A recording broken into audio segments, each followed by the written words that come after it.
Good morning, everybody. Welcome to the Tom Bilyeu Show Live. We have plenty to discuss today because the world continues to be a fascinating place. Mamdani admits that he's run out of other people's money and cannot keep offering free stuff without a way to pay for it. Who would have guessed? The catch is he's created his own problem, and we're going to be going through that in detail. More fraud is being uncovered as Stephen Miller claims Ilhan Omar is part of the largest fraud ring in American history, and Chris Rufo accuses Newsom of fraudulently funneling dollars into his own campaign. The DOJ has just charged former FBI Director James Comey with 2 felony counts based on his infamous Seashells. That one will be fun to discuss. The global trade war just opened up a second front as the EU and China are now facing off. And maybe the most interesting thing that we'll talk about today, the gender gap in voting goes a long way to explaining the welfare state. Let's see how many people we can rile up with that one. And according to Trump, Iran is in a state of collapse. According to Trump. I like to remind people of that every time that we talk about this. According to Trump, we will see. But they certainly have been bombed a lot. A lot. So we'll see how it goes. But I doubt very much that they are going to just back off. That's not where we're at in this war. So brace yourself for more drama to come. Yeah, and many of us were, the last couple of weeks, summertime's coming, end of the year, people are getting a little bit more clocked out. We have hit the 2-month period. Do you think we're there in April? I mean, yeah. People start getting summer ready now? So people are getting this is people's wild. It starts getting nice outside. You start getting 80-degree day every God. now and then. Sundresses start coming out. Boys and girls. But we have hit 2 months in Iran officially. Yeah. February 28th. Now we're April 29th. The White House tweeted out, Iran just informed us that they are in a state of collapse. That's an interesting sentence. I'm just going to leave that there. They want us to open the Hormuz Strait as soon as possible as they try to figure out their leadership situation, which I believe they will be able to do, President Donald J. Trump. Gas prices are still high. Oil just reached $115. Do you think that this Iran war lasts another 2 months? Where do we go with it? Yeah, I think trying to put a timeline on it is really going to be about the collision that's coming between Trump and the Congress, because there's no universe in which Congress is going to accept that we're in some sort of protracted war there. So he's going to eventually run into that. Now, the War Powers Act, everybody says that they all just sort of wave their hands and say this is nothing. So I'm not too worried that that's going to be the collision point. I think where the collision point is going to be that there is, I forget what the constitutional date is, like 6 months or something, but there is a finite amount of time that we can be doing something like this without him needing to get congressional approval. So that's the only thing that I can see really dictating the timeline. Mm-hmm. The other thing that will probably break before we get to the congressional showdown would be their own economy. Iran's economy is going to run into real trouble if the oil is not able to be turned back on. That's for a couple of reasons. One, it's just so much money being sucked out of their economy. Mm-hmm. And then 2, the way that the equipment works, and I'm very much at the headline level in terms of the mechanisms of the oil infrastructure, but the headline level of the way that the oil infrastructure works is once you turn it off, it's not easy to turn back on. Like the easiest part still takes a couple months. There are some things, if it's off for too long, that it can take years, that there's like some amount of rebuilding that has to go back into it. So it isn't like turn a valve off and then open the valve back up. There's something about the machinery that breaks down when you don't have the expected amount of oil running through it. And right now, they really don't have a choice. So people are estimating that they have between 2 weeks and like 22 days, so roughly 3 weeks before they're going to run out of storage. And so now they're like, you're literally just pumping it onto the ground at some point. Mm-hmm. So they would have to shut the machinery off. So I know there's going to be a lot of tension around there. So if Trump can avoid a collision with Congress up until that point, then I think that'll force their hand. Now, if people are estimating 22 days, there's usually something that people have in their back pocket that'll allow them to extend it. So call it like 45 days, something like that. And I think that you really start to see a problem for them that will force them to come to the table.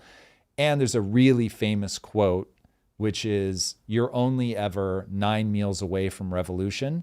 So if stopping the oil by doing the blockade that the U.S. has on the Hormuz Strait is hurting their economy as much as they want us to believe, then you may see them turn on each other internally just because they can't pay the militias and things like that. And once you stop paying people and they're having a hard time getting their meal, all of the allegiances go out the window, all of the ideology goes out the window. All of a sudden, it's like, I need to feed myself, I need to feed my kids. And people get real clear real fast that is the problem that has to be solved right now. So we'll see. Yeah, and there's already reports of them using junk storage, putting vessels on storage containers on vessels, just trying to your point of storing that extra oil, because if they do turn it off, it's a multi-month process to turn it back on. In other oil news, though, before we move on to that, we do have a sponsor today, which I want to shout out. Shout out to our sponsors at Ketone IQ. Love those guys. So grateful that they would sponsor the lives. This is something that Drew and I have been fighting for with our partnerships team to get people to understand. This is, by the way, on our podcast, this has become our highest performing content. So we're so grateful to you guys being here for this. So yeah, you guys are amazing. Thank you. Ketone IQ. Love you guys. Thank you. Shout out Ketone. Helped our boy G finish that marathon. Let's go. All right. So the UAE has left OPEC. And for those who don't know, OPEC, the oil producing export cartel, is people are calling it a very big deal. UAE saying that the biggest. No one's ever seen anything like it. I owe you guys a way better Trump impression. I'm so sorry. But yes, sorry. Yeah, the UAE is leaving because they're saying OPEC controls the demand and supply and the production of each country. Mm-hmm. With them leaving, they'll be able to unlock more production and get more oil, up to 1 million extra barrels per day. How do you think this helps with the oil prices, one, and then just in general the economics of the Strait of Hormuz being blocked? This OPEC is a cartel. Mm-hmm. So if you put a nice name on something, it's OPEC, it's OPEC plus, it's all good. You lose sight of the fact that this works just like the Mexican drug cartels, where it's like, we have a product, we get together to make sure that we can control the price. So if OPEC really did fall apart, and I'm not a scholar on this, so I'd want to spend some time really researching what other potential knock-on effects could be. But my initial read on this is that it would be better for oil prices, just because if those guys are not moving in lockstep, now you've got people that can say, well, I can deliver that oil cheaper. Mm-hmm. And so as the globe, we should want to be in that position. Now, I know that there are things that they do in terms of avoiding huge swings up and down. And so some of the stability that they create probably shouldn't be scoffed at, and it's something to think about. But my initial read on this is more a return to free markets. That's probably in the long run better. It will just become a question of, can the world tolerate some of these ups and downs? Now, from a market perspective, volatility is good. I know people don't think that's true, but traders want volatility. Short-term volatility, to be sure. So it could do something interesting there. I would need to go deeper on that, but my initial read on that is that it's positive. And it's a signal that the world order, when people are really trying to look out into the future, the world order is going to change more than people think. I think the Middle East is going to be a bigger player than people think. Mm-hmm. These guys really understand that they have a limited window where they can transfer this historic shift to oil, which is way more recent than people realize. Like, if you go back and read some of the things that Churchill was talking about, you watch a guy in real time between World War I and World War II go, this is all going to switch to oil. We've got to upgrade all of our ships and get all this stuff running on oil. And realizing that, hold on a second, you're talking about something that happened 100 years ago, 125 years ago. This was not this super long ago thing that happened where we really made a hard shift. Mm-hmm. And so oil may end up being just this window that, 120, 150 years or whatever, it's not a short amount of time, but it's not exactly like these gigantic periods of time like we might think of gold or something like that that's been in play in its current position for thousands of years. That's not oil. And so they understand it was a window in time. It allowed us to generate all this capital. And now we want to be the hub for two things: tourism and capital. They've already nailed the capital. When you look at, I know I've told this story before, but I just want people to understand how surreal it was for me to get invited to speak in, it was the UAE, got invited to speak in the UAE. I'm backstage, and who walks into the room? Ray Dalio. Mm-hmm. And I started talking to Ray, and he's like, he was dressed like a Westerner, but he was telling me about, I've got the big white suit and all that. And I was like, how much time do you spend over here? And he was like, a lot. And I was like, okay. And so it began to open my eyes in terms of how much capital is there. Now, those firms there don't have, for the average public, they don't have the name recognition of some of the funds here in Silicon Valley, but the Silicon Valley firms are being funded by limited partners out of these firms in the UAE. And so, especially with the media, the Paramount, the Warner Brothers deal, UAE is 50% of the backing of it. No doubt. They're getting huge into gaming, obviously big into sports. So they're making a very big play to modernize, to attach to the economies of the world, the developed economies. And so that's where it's like, oh, these guys breaking away from OPEC, starting to do their own thing. Are we going to see more competition happening there that will end up benefiting the rest of the world? Or is this the beginning of an instability front that causes these guys to fall backwards? I would say it's too early to tell on that front, but I'm optimistic with what I know now. Basic supply and demand, though, with crude oil up over 115, it's at 116 right now. A new oil producer entering the market with up to an extra 1 million barrels per day. It should help the oil prices, at least globally. I don't know how much will actually be reflected on our gas prices domestically, but it should at least help keep the oil prices lower. For sure. And if that ends up being the overall thing that comes out of a crack in the cartel of OPEC, that would be huge. And if this is just the first shot and then more people start doing it, it'll be interesting to see what happens. There is a point at which the economy around oil, the price can drop so low it actually becomes problematic. So there are things to watch out for there. We'll see. Nothing is ever sort of as simple and clean as you want it to be. But my initial take is keep your eye on it. But this is a positive move, especially now to your point, where prices are climbing because of what's going on in the Strait of Hormuz. Yeah. Cool. Now it's time to jump to our favorite socialist, Mamdani. Yeah, it is. Who came out yesterday and had a press conference talking about there is a budget shortfall. He had a deadline to reveal New York City's budget and saying that this is a historic delay and they'll need more funding. Let's go right to him and get the scoop. New York City faces a budget crisis of a historic magnitude. True. We inherited a deficit larger than any since the Great Recession. Years of mismanagement and chronic underbudgeting, alongside a structural imbalance between what New York City sends to the state and what we receive in return, have taken a toll. We cannot close this deficit with savings alone. We need new revenue. That's a lie. And we need a structural reset in our relationship with the state. That is the only way to meet our legal obligation to pass a balanced budget. It's and a to lie. do so without lie. Imposing a financial burden onto the backs of working people. I'm glad to partner with Speaker Menon as we call upon Albany and deliver a balanced budget. Together, we are extending the executive budget deadline from this coming Friday until May 12th because a crisis of this scale cannot be solved without state action. I want to be clear. We are not simply asking others to act. New York City is doing our part. We are committed to governing with the fiscal responsibility this moment demands. Speaker Menon and I have already identified meaningful savings, and we will continue that work carefully, deliberately, and without cutting the services that New Yorkers rely on. But we cannot do it. I really hate that this works. He is very politically smooth. He speaks in a very professional manner. He's extremely good at that. He doesn't get emotional, like he just, here's what we're doing. He really is a very talented politician, and I don't mean that like in a bad way. It is possible that there's something nefarious that lurks in the back of his mind. I'll reserve judgment for that as I see him operate. Certainly my very specific frame of reference reads him as having something nefarious, but I try to keep that out of when I'm parsing the things that he does.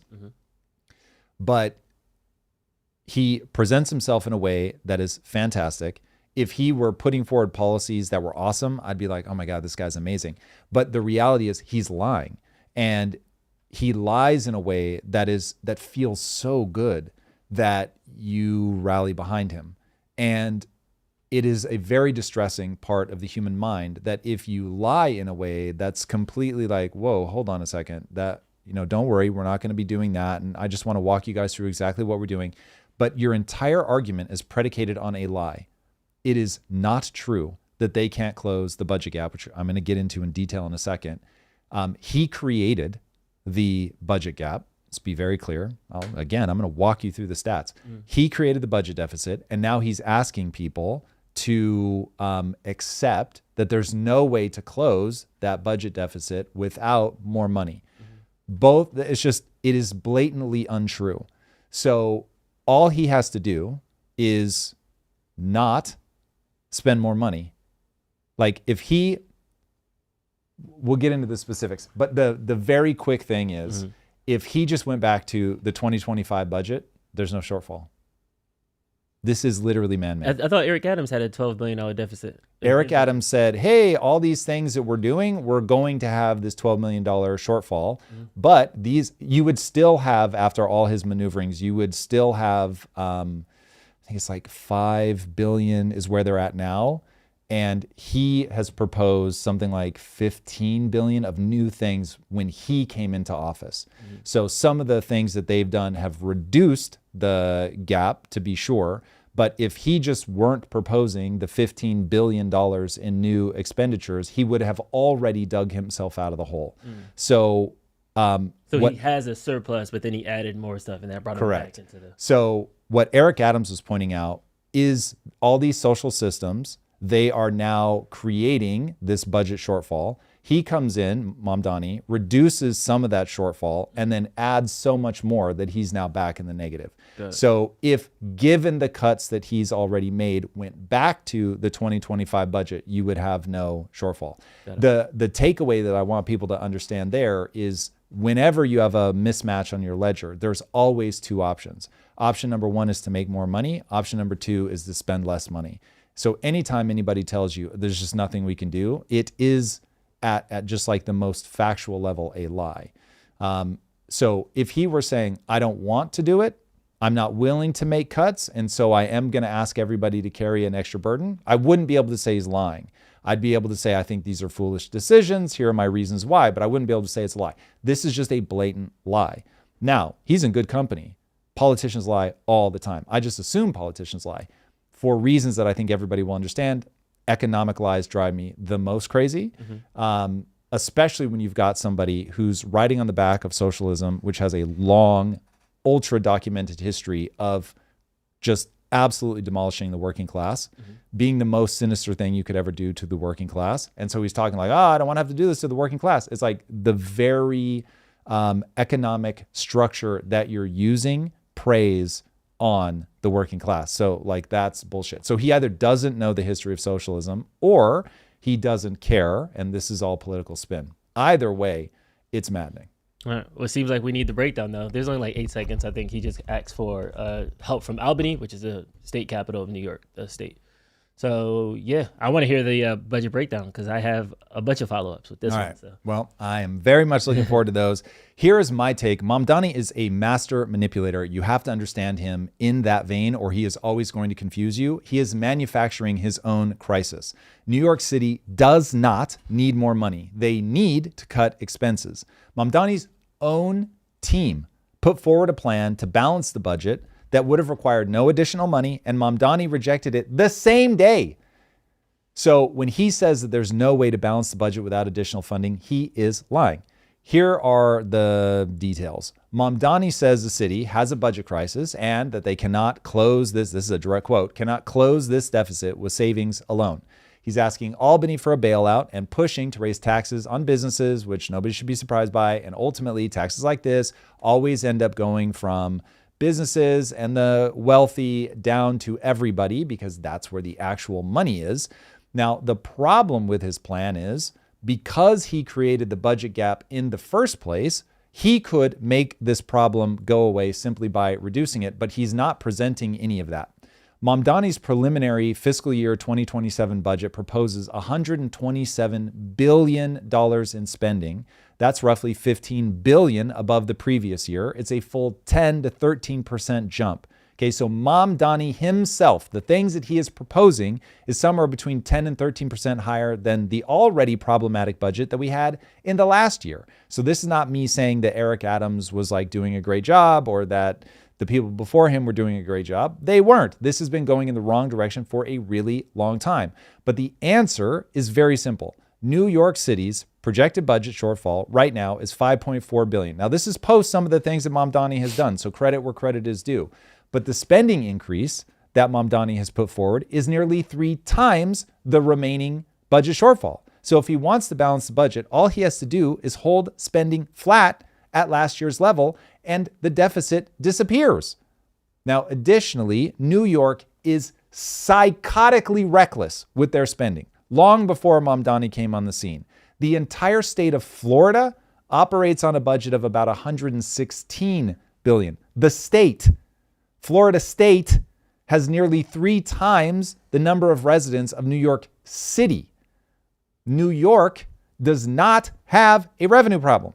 Okay, when you are outspending the entire state of Florida, and by the way, it would be one thing if New York City just had more people, but you're outspending a state with 3 times your population.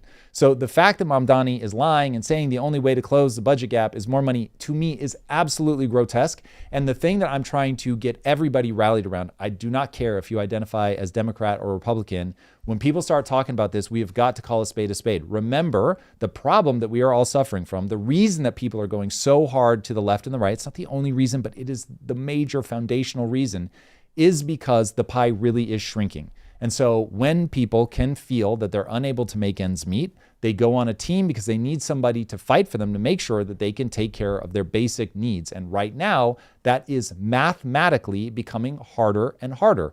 The reason it's becoming mathematically harder and harder has a knowable cause. That knowable cause is central bankers and politicians have created a system where they can deficit spend and steal from everybody by inflating the currency, by money printing, by weakening the dollar. Now, it helps them in a whole host of ways. It allows them to fraudulently spend. It allows them to fund wars. All the things that are driving people crazy on both sides of the aisle come down to that very simple thing. If you allow people to deficit spend, if you allow them to bamboozle you and say that, hey, there's just nothing we can do other than to generate more revenue, you continue to get this flywheel that makes it harder and harder on the working and middle class. You get the K-shaped economy just going absolutely bananas. And so whether it's Trump, whether it's Mamdani, it doesn't matter. Anybody saying that step one isn't to balance the budget is your fiscal enemy. I don't mean that you should be standing outside of their house or doing things at their White House Correspondents' Dinner. I mean that we need to be holding people to account for the cause and effect that exists in the economy. And so, yes, this is somebody who is on the exact opposite side of that I'm going to rail on forever until they change that tune, because otherwise we're all going to be driven mad arguing about the wrong thing. Now, for the record, on April 1st, City Council Speaker Julie Menon, this is what I was talking about earlier, this is Mamdani's own Democratic ally, she released a plan to close the entire roughly $6 billion gap without raising taxes, without cutting services, or even raiding the reserves. Now, the reason that Mamdani had rejected it was that he called it unrealistic. But why is it unrealistic? Menon's plan closed the gap mostly by re-estimating costs that have been overstated and revenues that have been understated. The biggest single piece of her plan was an $860 million reduction by just simply removing the budgeted salaries for the vacant positions that the city has been unable or unwilling to fill. So just say, hey, those things that we were going to fill, city's running fine, we're not going to fill those positions. That's $860 million. The rest came from auditing and competitively bidding Department of Education contracts to the tune of about $175 million. Okay, these are the things that Mamdani is saying are unrealistic. But this is one of the things that drives me crazy about unions. I get what people want. They want the unions to be a place that give more power economically to the people in the unions, but you can look at the stats and it doesn't end up working. It has like 2 to 3% impact on their pay. What has an impact is when you actually have a competitive market where the high-skilled employees are able to go in and demand more from companies because the companies need them. Globalization made that effectively impossible. So we need to be looking with a sideways eye at these groups that are able to get bureaucratic dollars that don't end up making their way to the actual people. You can look at education is like the prime example. All of the additional expense, the reason that it's not yielding better results is that it's going to administrators and not better teachers. So looking at the exact kind of thing she's laying out here is precisely what we should be doing. So if we can capture additional revenue, the city is leaving on the table, this is her hypothesis, from sources like the Department of Buildings, permit fees, Port Authority rent, debt service adjustments, tapping older tax liens through the city's graveyard trust, things like that, then we can close the gap. So the fact that he rejected that out of hand on the same day and then isn't acknowledging that it's other things that he wants to do to give for free or to make cheap that is causing the gap is absolutely maddening. This is how the taxes will precisely get pushed down to the average person. He's already talking about it. I forget, it was like 47 days in, was when he was like, sorry, homeowners, but you guys are going to have to cough up some more. We couldn't get the wealthy to do it. This kind of stuff is just crazy making. So when Mamdani tells reporters that there's no path to balance without new revenue, that is a choice. It's a choice. No one's even talking, by the way, about the amount of fraud that is almost certainly going to be uncovered as soon as we have the will to look for it. Every time we've done in other states, it just comes falling out of the closet. So, yeah. Oh, and by the way, to make matters worse, the Citizens Budget Commission projects that the budget gap is just going to keep growing and that it will hit roughly $10 billion within 2 years if spending isn't structurally reduced. So, yeah, buckle up, everybody. It's going to get weird before it gets better. Hey, at least we have a politician who's talking about balancing the budget. You know, we got one. We got one. If only he would tell the truth about it. If only he would tell the truth about it. We have this conversation a lot, and I think it's because of the populist moment, because Yep. I feel like it keeps coming back. Because there's people right now in the chat that are saying, well, if they paid their fair share, or if we just reallocated some things, and yeah, if we cut the fraud, we can find the money to do it. We find money for wars. We find money for cops. We find money for all these other things. No, we do not. No, we do not. Let's talk about it. We money print. So that's the very thing that I'm really trying to get people to understand is the reason we are in the K-shaped economy that we're in, the reason that the middle class can't afford things is every time we have a budget shortfall, we lean on the exorbitant privilege. It's what it's the loving way that people refer to being the world's reserve currency. And we just say, look, there's a whole bunch of people that need dollars and hold dollars. And so I can force them to eat inflation because there's no alternative. And so we just make the money up. We literally print it out of thin air, which makes it worse for everybody. That mechanism is the K-shaped economy. Those are one and the same. And so all of these things where we quote unquote find money, we don't find money. We make the money, and that is one and the same as taxing everybody that holds dollars. As soon as we make the money, we equally break the money, quote unquote, like we hurt the people that it would. Correct. And so this is why things just keep getting more and more expensive. It's wild. And it is just confusing enough that people can't wrap their heads around it. And so they're like, well, nobody took any money from me. They didn't charge me any additional tax. And it's true if what you think of as a tax is I get a bill from the IRS and I must pay it. But once you understand inflation as a tax, that it is entirely man-made, then you suddenly realize, oh, I'm being taxed nonstop. I'm going to do one quick diatribe, and then we can get back to where you want to go. The thing I really want people to understand about inflation is not the number that they report. So if they're saying our target is 2% or 3% or whatever, please, please, please understand the following. Every year, things, basically everything, should get cheaper and higher quality. Every year, things should get cheaper and higher quality, but they don't. Best case, they get better and are the same price. The question becomes, why don't they get cheaper? Because innovation is happening all the time, and innovation can be measured with less cost and better performance. I mean, this is from blenders to cell phones. It doesn't matter. Should all be getting cheaper and better every year. They get better, but they don't get cheaper. And the reason they don't get cheaper is very simple. It is because of money printing. The government knows that there's going to be innovation-led deflation happening all the time.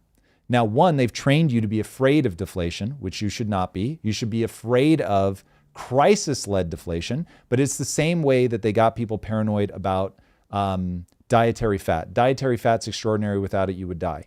But they've convinced us all that if you eat fat, you're going to get fat, which just isn't true. So they've done the same thing with deflation. They have convinced us deflation is bad. Only one type of deflation is bad. Crisis-led deflation is bad, but innovation-led deflation is great, and they eat through it all. And they money print all through that. You should be able to expect prices to go down and quality to go up every year, and they just eat through it all. And they have every intention of eating through it all. And they know, literally, Kevin Warsh said out loud that I'm going to trust AI to make up for the recklessness with which I'm going to deal with the economy. He obviously does not say the reckless part, but that's what he's saying. AI is going to create this historic boom that will, a productivity boom. And what they mean by a productivity boom is that we'll get more for our money. But in reality, the Fed, the people who print the money, they're just going to print all through all that. And then plus 2% or plus 3%. So it's like, I don't know what the number is. I don't know if that number is 25%, but it is a startling number. That is certainly higher than the 2 or 3% target that they're going for. Let me speed run some of the things, because I know you've addressed these before, but I just have to say it just so that we can say that we said it. So it's not corporate greed. It's not Ford v. Doge Bros that cemented corporations' responsibility to the shareholder value. It's not big bad corpos. Can I speed run the nuanced answer really fast, and then you can push? Corporations are greedy. Corporations will hide from tax if at all possible. There are plenty of things to do there. So I don't need anybody to believe that corporations are Pollyanna. They are not. I am not a libertarian. So I like that we have government. It's just our government, for reasons that we will talk later, ladies, stay tuned, has become completely unhinged in terms of the way that we spend money. So yes, those things are real. No, they are not the foundational problem. There was another guy I seen on YouTube, unrelated to the chat.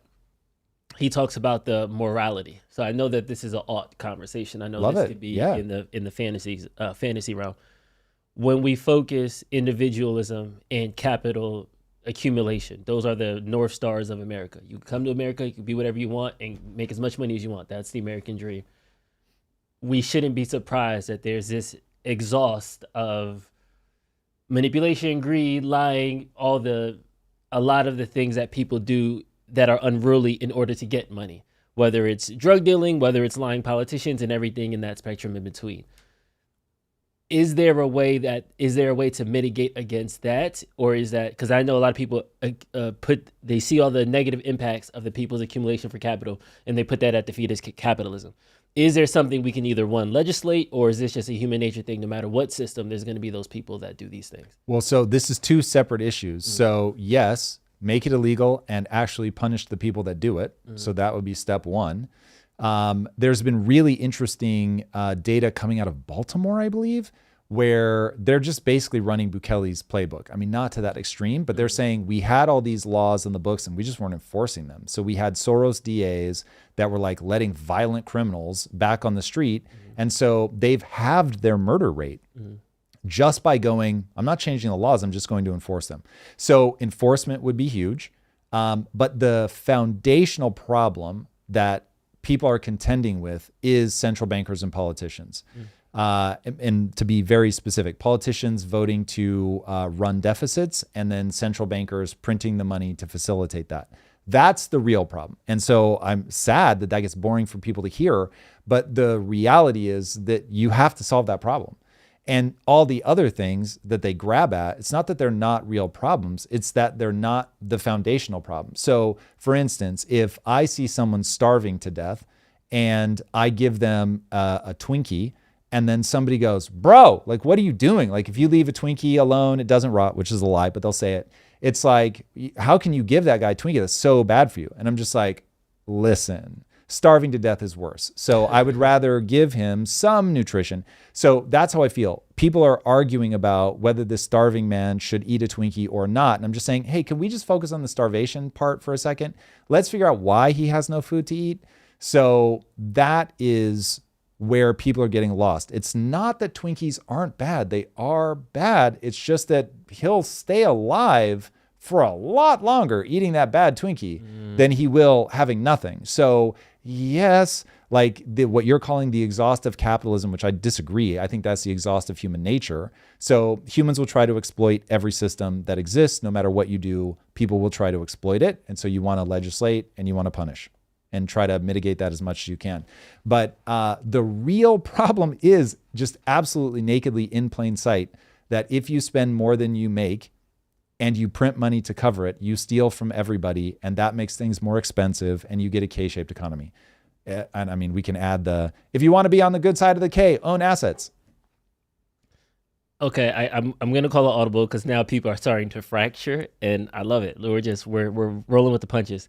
So Yellow Knight said in the chat we should just repeal the 19th, and saying it tongue in cheek, women shouldn't be able to vote. But I'm bringing this up because Andrew Wilson and Owen Schroyer had a debate yesterday, and one of Andrew Wilson's critiques on Trump is that he's too women's rights focused. He's one of those like, we need to go back. Certain people you have to earn the right to vote. It shouldn't be given to just every American citizen, whatever like that. But specifically, a lot of people are putting that at the altar of women, saying that the suffrage movement caused a lot of fracture in the government. Here's what's interesting. So that's why I was like, this is a perfect segue into it. I know we wanted to save that, but I have the chart pulled up. I don't know if you want to give us Yeah. It's wild. It's one of those things that when I first started looking at this, I thought it was naked propaganda. But before I go into it, because by the way, it's not propaganda, and as far as I can tell, this is all real. I'm going to walk you through the data. But what I want everyone to understand is that my punchline is that men and women are equals. We are just very different. Women should absolutely be allowed to vote. You want that tension, but what you want to be able to surface is what are the outcomes that come from that, if for no other reason than people can go, oh, okay, I get it. I have a natural tendency towards this thing over here, but it's not yielding the results that I want. So do I want to come back to that middle? Or that they can debate, no. The problem that we have is that men are pulling us in the other direction. We need to keep going farther in that way. And then we can debate the data and we can look at it. Dynamic tension between men and women, I think, is why the world is as glorious as it is. But we have to understand the dynamic tension is the necessary thing. And I feel like over the last, call it 7 to 15 years, we've just started leaning in the wrong direction. We've been going too feminine. I've mentioned this before, but I had a conversation with Heather Heying, which is Brett Weinstein's wife. God, this was probably 6 or 7 years ago now. And I remember ending the interview going, oh, I think the woke movement is basically everybody becoming more feminine in their behavior. And I can't remember how she responded, but it was something like maybe. And so now seeing the data come out more and more, there are just consequences. Remember, there's pathology on both sides. So guys go wonky, women go wonky. And so my goal and what we're about to go through is to get everybody to understand, okay, when we start pulling one way or the other too much and not like looking for the tension where we're sort of equally weighted in the way that we're pulling against each other, you can start to have problems. So keep that in mind. I'm somebody that I know how much better I become from being married to a woman who views the world differently than I do. And for sure, we look at each other occasionally like the other person is out of their mind. But we understand that we actually get to a better result together. Okay, so that's my punchline, which I know people will clip. Everything we're about to discuss out of context, whatever, not worried about that. We just want to find what's true. Okay, so there is actually a gender gap in voting, and it really does appear to be the thing that built the welfare state, which is wild. In 1999, economists John Law and Lawrence Kenney published a paper in the Journal of Political Economy showing that when women got the right to vote, state government spending roughly doubled within 10 years. The paper has been cited over 750 times. It's a graph that you guys are looking at. If you're looking at it, it's pretty wild. Like, check this thing out. Like, you just see this stark, like, up and to the right in terms of spending. So what we're going to go through is not fringe science. Lott and Kenney leveraged a actually really useful, what's known as a natural experiment, meaning a thing just happened in the world, nobody orchestrated it, but it allowed you to compare two different things. So we had different US states adopting women's suffrage at different times between the 1870s and 1920. So that let these guys track government spending and revenue around the exact year women started voting in each state. Both lines were flat to slightly declining before year 0, when women in that state got the right to vote. After it, both shot up sharply and have kept climbing. So the same paper found that federal congressional delegations from those states also started voting more liberally. That's the historic view, okay? Now, the modern view is just as crazy. In every U.S. presidential election since 1980, women have voted Democrat between 4 and 12 points higher than men. In 2024, the gap was a full 10 points. Pew has consistently found 58% of women prefer a bigger government providing more services. By the way, this is what they are evolutionarily designed to do. We should want them to have that impulse, but at the same time, we should understand how it plays out at a governmental level if it's allowed to go unchecked. Among men, only 37% agree. So the trend lines have not narrowed in 40 years. So you put that together, you've got a century of data showing women's suffrage correlates with government expansion. Okay? It's not controversial. You could say you love that, you could say you hate it. But nonetheless, it's correlated very strongly with women getting the right to vote. 4 decades of polling show that women want more government. They want to spend more money. They want more services.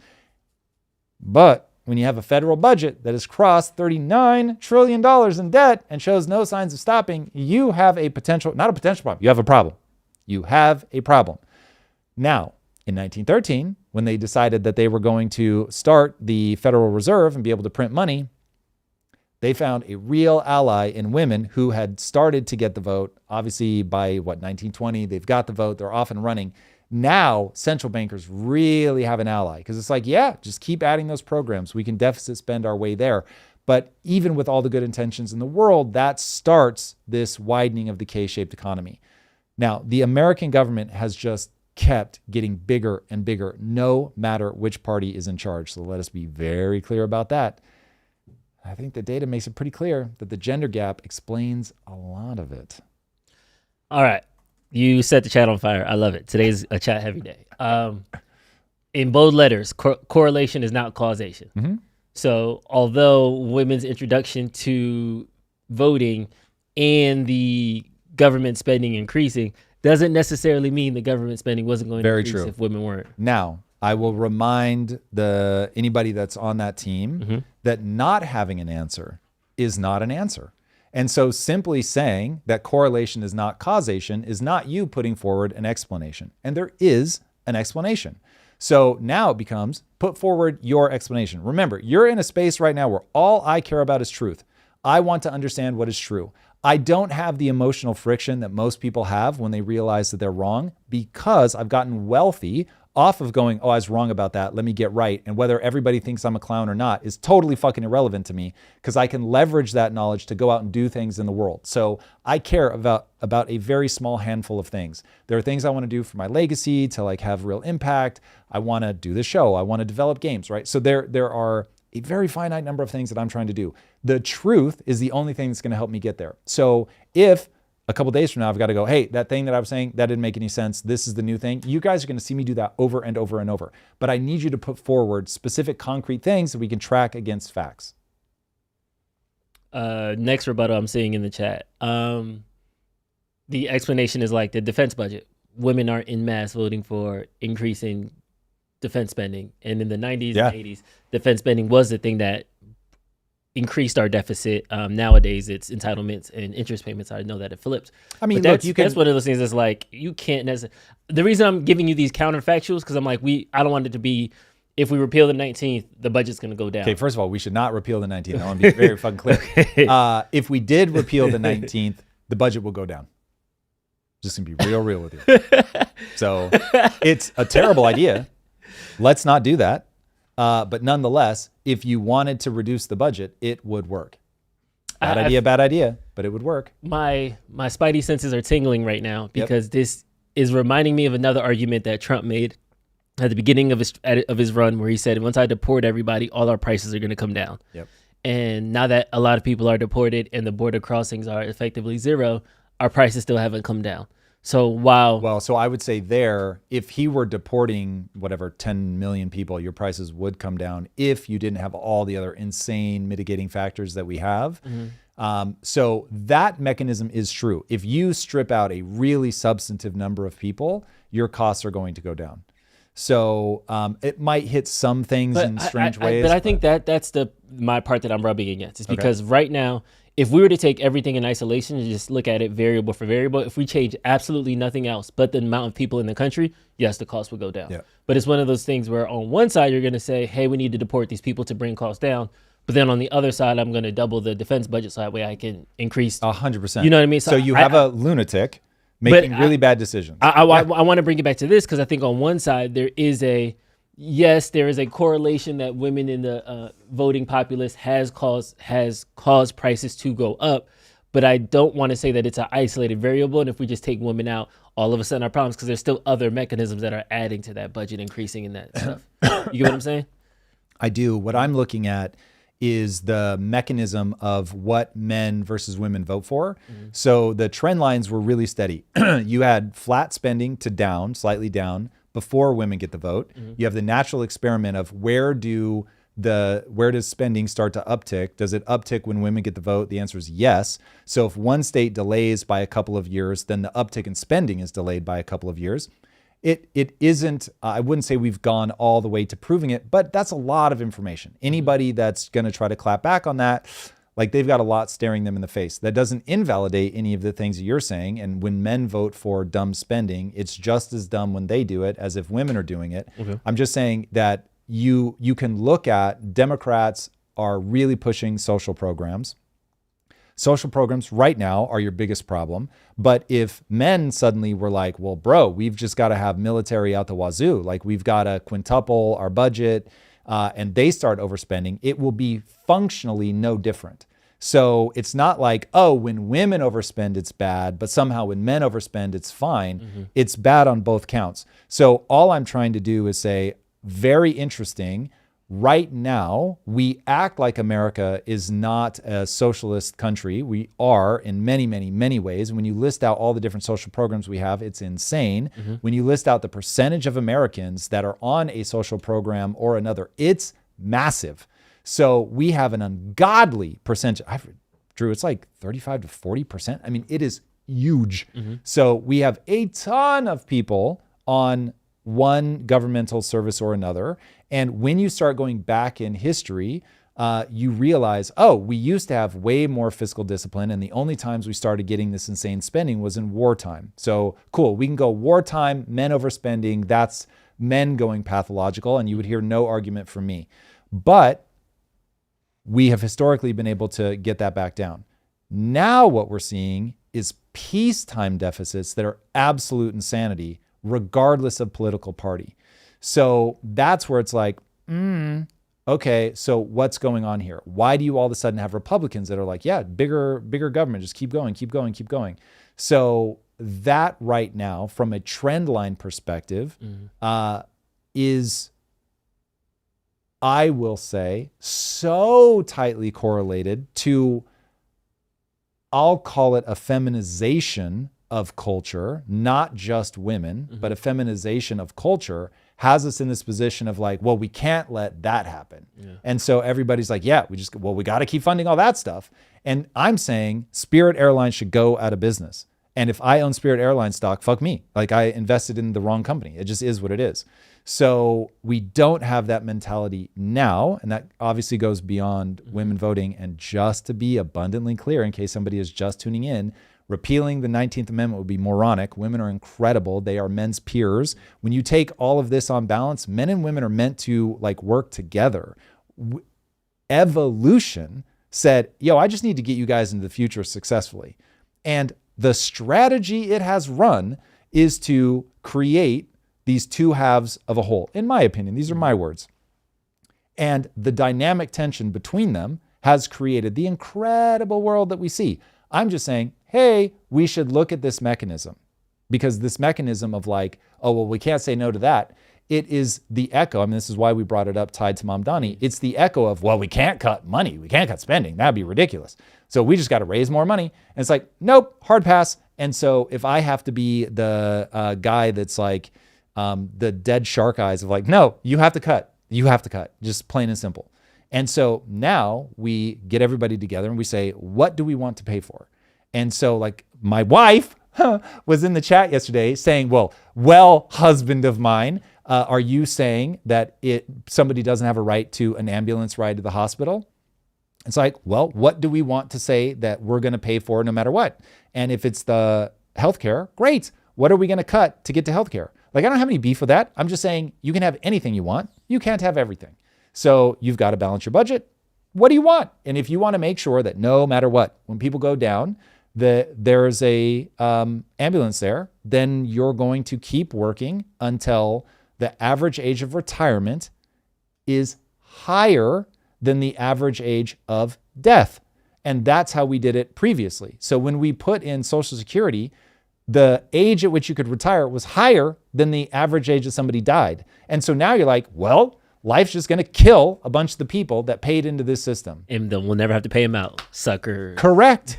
But that's what made the system work. And now it's like the average life expectancy is like a decade beyond when people can retire. So if you're like, hey, I want to pay for healthcare, cool. I'm on your team. Let me walk you through. In fact, this is what I think I'm good at. Tell me what you want to achieve and I'll help you get there. I'll give it this. I do this with entrepreneurs all the time. Mm-hmm. Okay, that's your goal. Awesome. Okay, if that's your goal, which by the way, I think is a terrible goal, but if you want to get to that goal, here's what would need to be true for you to get there because you live in a deterministic universe. There are knowable things that will walk you there. And so let's just go through what would need to be true for you to achieve that. So if you want to stop robbing from the poor and working class, and you want to make sure that an ambulance shows up no matter what, one of the most obvious things, because your big expenses are military, the expense on your debt, which you've already racked up, nobody get rid of that, and your entitlements. And entitlements right now are the biggest thing. So it's like, cool, we've got 2 gigantic entitlements. Let's start focusing there. I'm also like, hey, let's talk about the military. What do we want to do? If we're going to only project power in the Western Hemisphere, do we want to close down bases? How much would we save? I'm super open to all of those conversations.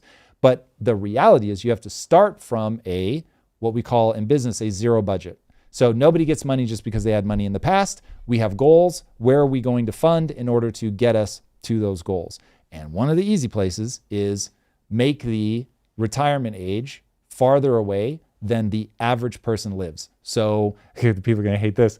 What's the average age of death? 78, 76, something like that? High 70s. So cool. You retire at 83. You can collect Social Security at 83. Cool. Yeah. If that's what you want. Mm-hmm. Or if you're like, no, bro, like, healthcare isn't that important because I don't want to work until I'm 83. So I want to be able to retire at 62. Well, then it's like, there's not going to be an ambulance at your beck and call, which PS, by the way, there's not an ambulance at your beck and call right now. I dare you. I double dare you. Have a stroke and then call and see how long it takes the ambulance. I personally performed CPR on someone who was dying in my house waiting for the ambulance to arrive. I did it for more than 20 minutes. So it is not like, it's like, hey, yeah, we're ready. And by the way, when they came, I was mortified at how they treated the situation, but whatever. So, and keep in mind, we spend an ungodly amount of money. I know everybody wants to say that we don't have healthcare. We spend an ungodly amount of money on healthcare. Somebody said, I'm eating you. Like, I'm sorry, I got to vote you off the island. I'm eating you. Like, you're the first rich that's going to get so funny. Gonna get eaten. Jesus Christ. Okay. No. I want to bring us back. I still want to go down that fractals route. You have a great saying that, like, you're groping in the dark trying to figure out what it is. Yes. I think that's where we're at right now as a society. I think everybody's feeling economically impoverished. Everybody just wishes they made $40,000 more and all their problems would be solved. And in order to really fast on that, for every dollar in tax that we have collected in the last, it's 30 years or something, we end up spending $1.58. So if you make the extra 40,000, it's just going to get taxed because of the K-shaped economy. Sheesh. And money printing. You're not going to get there. You're not going to feel like you can get ahead unless you own assets. I just cannot say it enough. While people are trying to figure out what that gap is, what that problem is, how come things are more expensive, we're starting to start grabbing these ideologies and riding with them. I know people who claim to be socialists, but if they had 2 chickens, they wouldn't give you one of their chickens. Like, You and I read the same thing. That was really good. you know what I mean? So it's one of those things where you claim you want to do these things, but you're not. People are saying it's the women, it's the immigrants, it's the blacks. It's everybody's looking for a scapegoat to say, if you weren't, you are the reason I need this extra 40K. If I know our anger is directed at the Fed, but that just seems No, it's not. Maybe you and I, but America's anger is not directed at the Fed. They don't even know. It's directed at Elon Musk. It's like it's distracting. It's confused. We don't know who we should be like channeling this energy to. Not unless you're subscribed to this channel, you don't. So that's why I think as we're going through all these conversations again, whether it's money, whether it's immigrants, whether it's the budget, there's all these outs that people are now standing on, and I just want us to just be sober minded about them, because I don't think that our economy is single variable. So if all the immigrant haters deport everybody, I'm like, that's not going to make your house more valuable. Like it won't make your house more valuable. It will actually make your house less valuable. So, but that's good for people that are worried about the cost of housing. So you said something earlier, it's all supply and demand. If you remove enough people, then the demand is going to go down for the things that those people were competing for. So if you remove people that were competing for your house gets cheaper.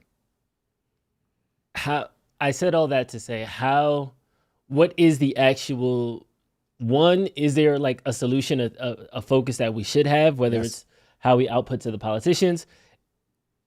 I'll start there because you said yes. Yeah, don't elect people that won't balance the budget.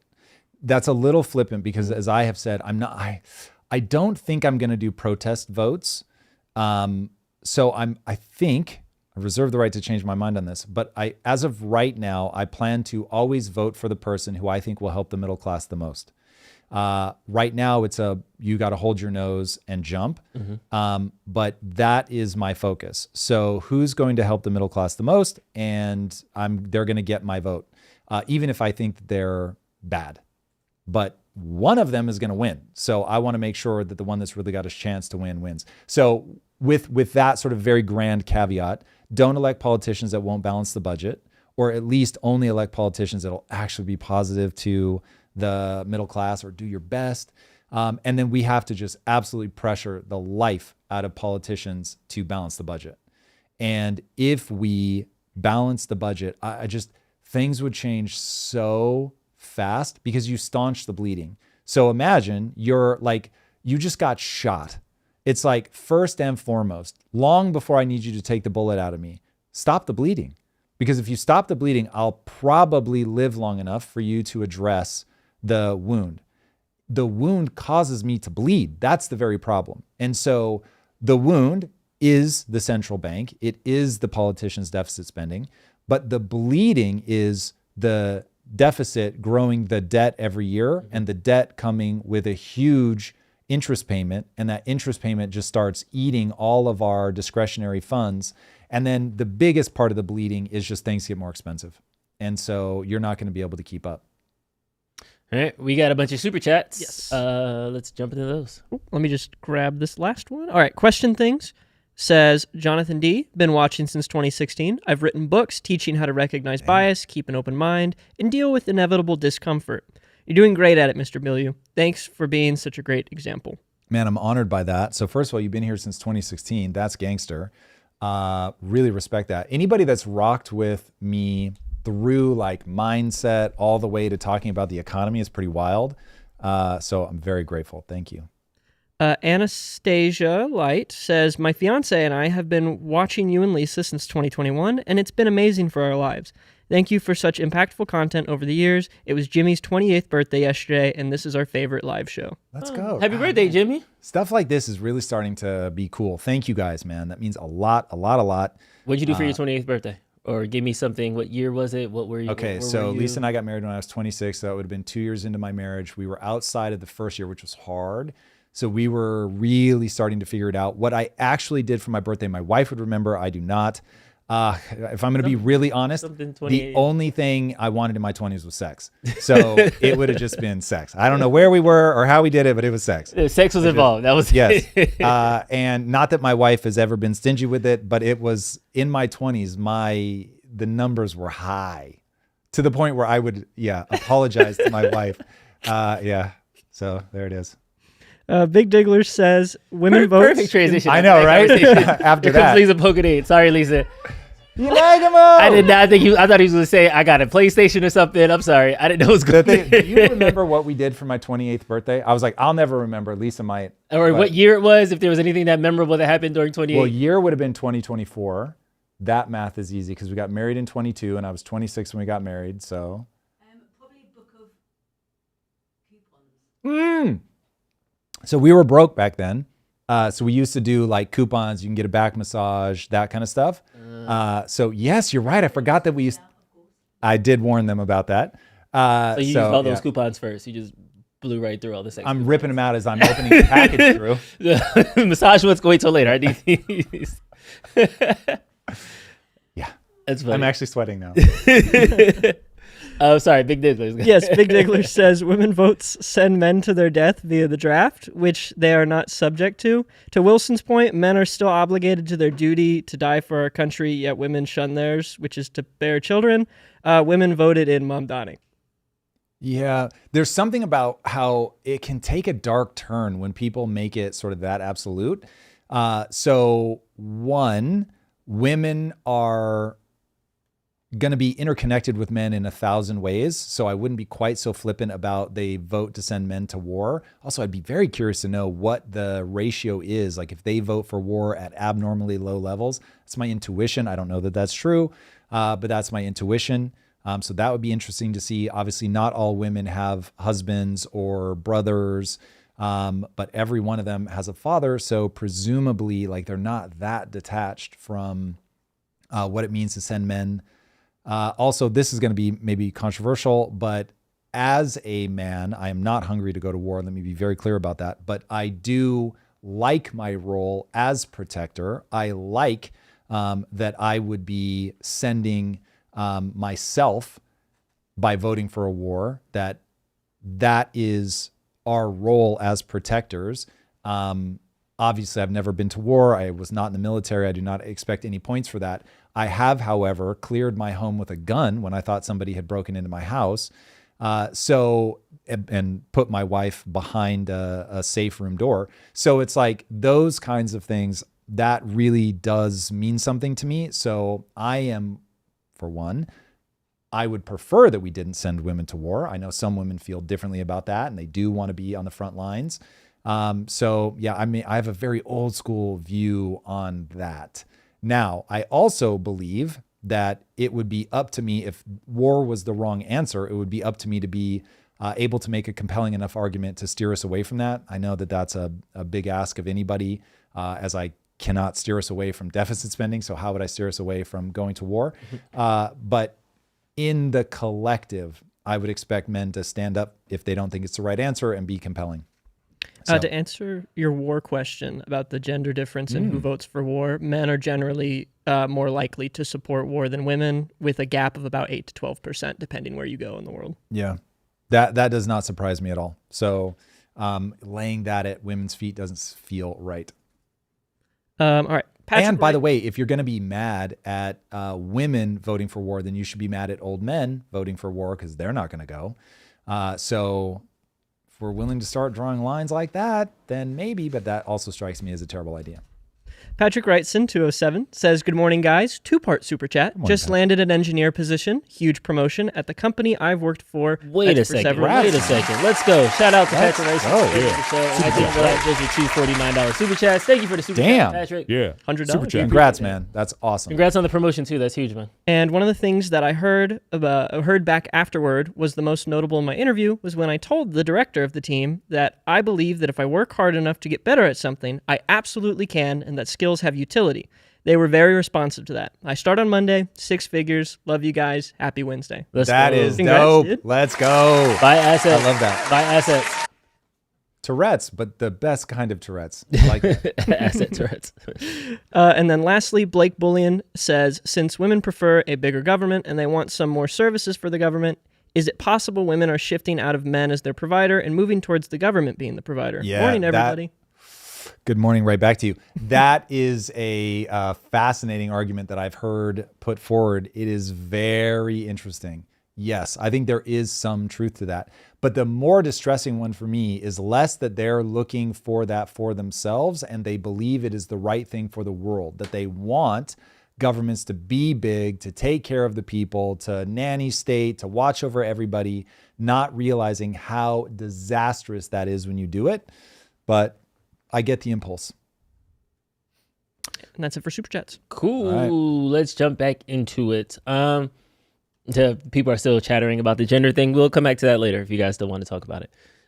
We have to talk about the DOJ officially charging former FBI Director James Comey with 2 felony counts, knowingly making a threat against the President of the United States and transmitting an interstate communication containing a threat to kill the President. All of this comes from his Seashells 8647 post on X. Yeah. Carrying each of those charges carry a maximum of 10 years in prison, so he's looking to doing up to 20 years. What's your reaction about James Comey? Boys and girls, the fact that we have indicted James Comey for posting an image of seashells is ridiculous. There is a reason that we have freedom of speech in America.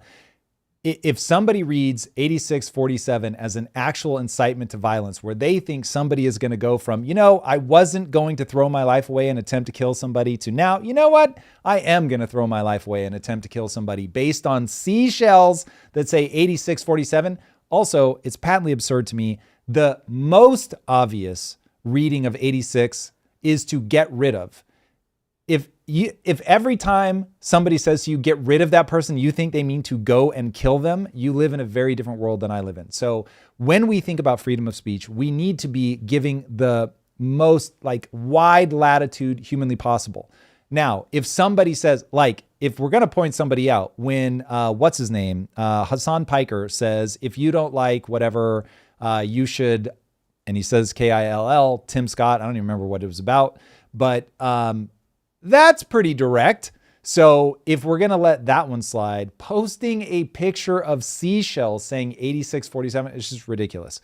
So that one to me, right now, the Trump administration, I absolutely beg you, do not do anything from a legal lawfare perspective that even has a mild whiff of impropriety. They have come after you relentlessly and stupidly and foolishly and in ways that have just absolutely tarnished their reputation.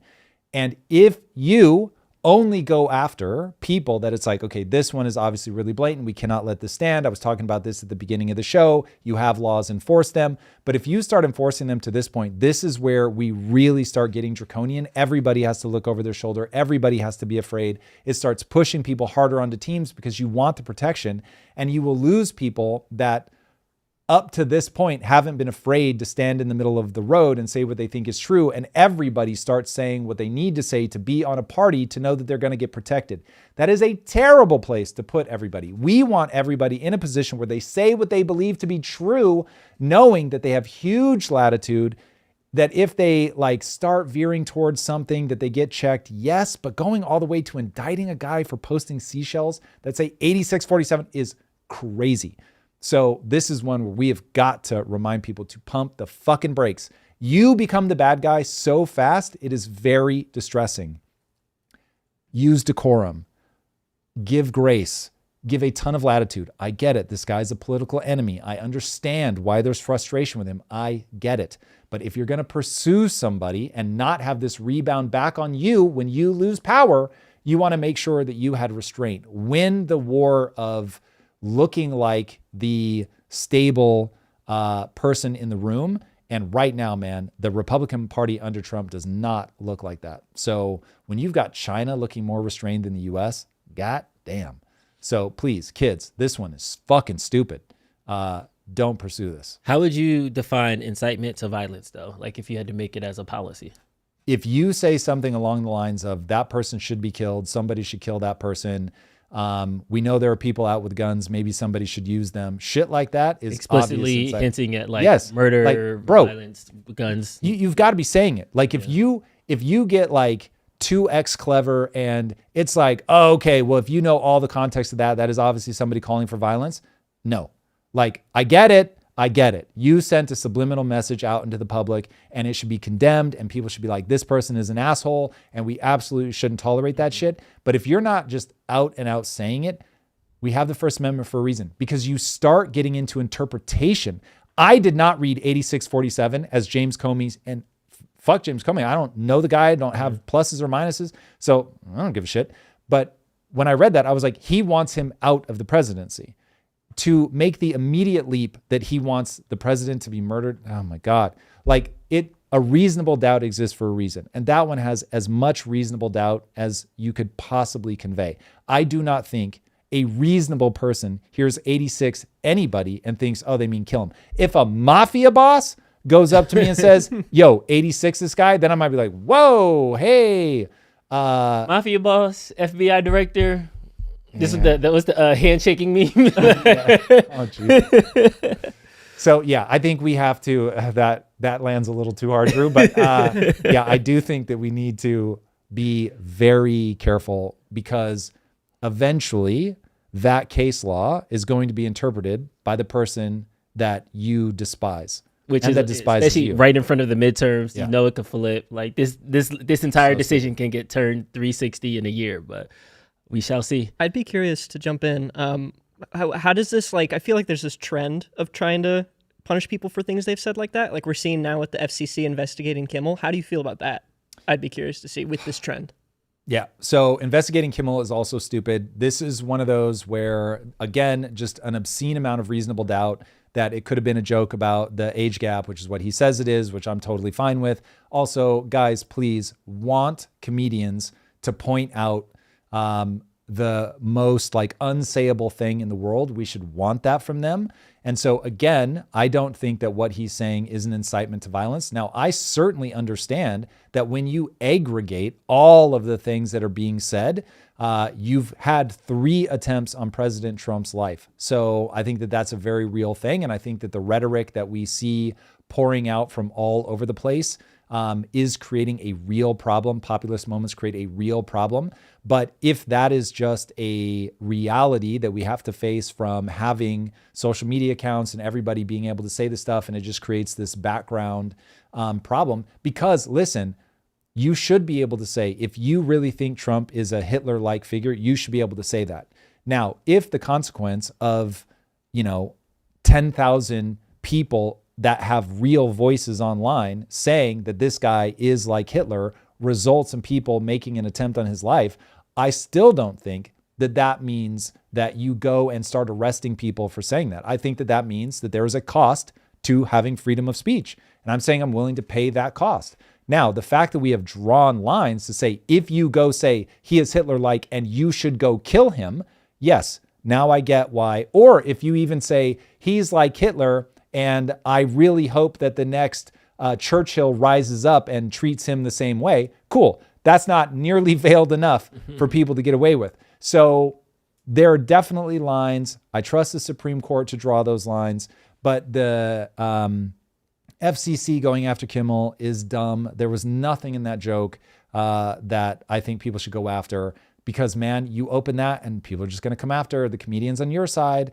You don't want to be in the world of like, is that what he meant? Unless it is just blatantly obvious, let it ride. That is freedom of speech. Freedom of speech has a cost, and it is well worth paying.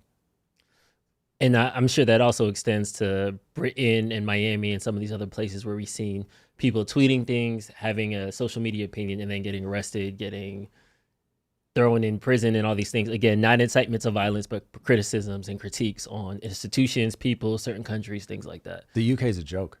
The UK is a joke. I don't know what they're thinking. That you guys are a parody of yourself. I cannot believe some of the people that you guys have locked up for the things that they've said. It is absolutely ridiculous. It is authoritarian rule. You're going to destroy your own country. And I weep because my wife is British. Some of the people that I love the most in the world live in England. And so the last thing I want to see is you guys becoming the very thing that George Orwell warned against, your own son trying to talk you guys off a ledge, and nonetheless, you're racing towards doing it. It really is. You guys look like buffoons. It is absolutely moronic. Immediately stop. That is just so fucking stupid. And we'll be there in 2 weeks. See you soon, UK. Keir Starmer, no beef. Just let us get through the Keir customs. Starmer, beef. Not Drew doesn't. Leave Drew alone. We about to get tamed. We about to get tamed. I have beef. All right, let's keep it moving. Speaking of the EU, China just warned the EU they need to back off their Made in Europe plan. The EU wants to rebuild its manufacturing base, Industrial Accelerator Act, 70% European components for EVs, low carbon steel quotas, aluminum requirements, local content rules, etc. The EU is trying to break free from Chinese supply chains. China is threatening economic consequences. The trade war just opened a second front. This is from the American Trader. What say you about the China warning EU? We're the only suppliers around here. Europe must find a way to get out from under being tied to China in the way that they are. This really is a second front that's being opened up. And this time you've got China going head to head with Europe because China is not happy about what Europe is saying, but Europe must get independent. On April 27th, China's Ministry of Commerce publicly slammed the EU's proposed Industrial Accelerator Act, calling it systemic discrimination. That is wild. That is China going, these dumbasses in the West and their obsession with discrimination. Remember, they've got Uyghur Muslims in camps, okay? So these guys talking about systemic discrimination is brilliant. It's very smart because Western audiences actually bow down to this stuff, but that is wild. And they warned that Beijing will have, and I quote, no choice but to take countermeasures if Brussels enacts the law. Now, hey, fair enough. This stuff is going to be tit for tat. So there is going to be the back and forth, shots fired on both sides. So be ready for that. The Industrial Accelerator Act is the centerpiece of EU's Made in Europe strategy proposed by the European Commission on March 4th. It forces any company seeking public funds to hit minimum EU content thresholds in strategic sectors. This is smart. This is exactly the kind of thing that Trump is trying to do here. You have to do things to motivate your nation to build its manufacturing sector. The reality is that we did globalism for a while. It was super awesome for the wealthy and absolutely terrible for the working person. So if you are working or middle class, ooh, buddy, this was not a great play. It made things very cheap and it helped pull a lot of people out of poverty, which is rad. But now we've hit the point where we've got to start thinking in the opposite direction. The US for sure is going to be in a conflict, even if only cold, with China. And Europe is going to have to make a decision whether they're going to bundle themselves under China or if they're going to bundle themselves with America. But that choice is going to have massive consequences. Either way, they strengthen themselves by bringing some manufacturing back to their own countries. I expect everybody to start doing this. Now, electric vehicles right now must be assembled according to this in the EU with at least 70% non-battery component value originating in the bloc to qualify for state support or public procurement. Construction and infrastructure projects must hit at least 25% low carbon steel, and aluminum thresholds end up being roughly similar. Beijing has 4 segments that they're going to be fighting for. So expect if the EU goes after these, China is not going to play around. And that's batteries, EVs, solar PV, as they call it, and critical raw materials. Coincidentally, those are the exact sectors that China currently dominates, and they do not want to let go because that is the modern world. And China wants to have control of the supply chain of the modern world. I don't blame them. If we were in their position, I would do the same thing. But the reality is letting them control that is a terrible idea. Beijing claims the act violates WTO rules, which it might, by the way, and creates investment barriers, which it does. If you peer through all the legal mumbo jumbo, Europe is just doing what the US has started doing back in 2018, trying to break free of Chinese supply chain constraints and rebuild its own industrial base. This is the moment that we're in. This is a must. They need to do it. So I applaud what the EU is trying to do. But anytime that you're in a trade war, it's going to get messy. And the commission says that the bloc has lost roughly 200,000 jobs in energy-intensive industries and auto just since 2024, with 600,000 more projected this decade in car making alone. So at this point, Brussels can't afford to do nothing. You can't just let China run wild. But China's not going to back down. So we'll see how this plays out. But we now have our second front in the trade war. It's interesting to see China move kind of as a bloc, what they do with their economic sanctions and things like that. Because right now, the amount of Americans who view China as the enemy has dropped significantly. That's so 42% in 2024, it's 28% now. That's crazy. We're seeing the inverse in countries like Israel and things like that, where they were most favorable and now they're starting to get unfavorable opinions. So it's once China starts ramping up sanctions, trade wars, and they start to enter that front of economic hegemony, it'll be interesting to see kind of how, if that changes their perception globally, and if people still look at China as the communist utopia that everybody wants it to be, depending on their argument.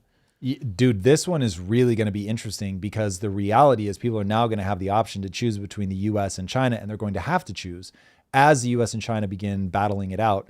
So it will be very interesting to see how China plays this, because just like America is isolating itself, China could start isolating itself and pissing off a bunch of people. And so, yeah, it'll be very interesting when all of this settles out. Does Europe get closer to China or the US? Does Canada get closer to China or US? Does Mexico get closer to China or the US? Like, all of these questions are going to be answered over the next 7 years. I mean, it's really going to be wild, man. The world order is getting fractured in far more ways than I think people realize. I think the Middle East is a bigger player than people realize. I think capital matters a lot more than Americans realize, because for so long we've just invisibly controlled the world capital flows. Everybody wanted to invest in the US. And so it was just like, yeah, we didn't even really think about it. It was the water to our fish. And now we're realizing, oh, wait a second, the Middle East can point their dollars wherever they want. And so will they keep pointing them at the US? Will they keep pointing them at the US in the same quantity? So this is, yeah, man, this is going to be wild. Things will not look the same in 10 years. Okay, this is just breaking news. The SCOTUS came out with a decision that ruled that drawing congressional districts based on race under the Voting Acts is unconstitutional. Was this the United States Supreme Court, or Yes. is this in a state? No, the U.S. Supreme Court. The state is specifically, it was brought up through Louisiana because of their districting map. Whoa. If you can look at the map at the bottom. So, quick primer for those that don't know, based on the Voting Acts, there at were these certain maps. reservations So for dumb. sex, gender, things like that.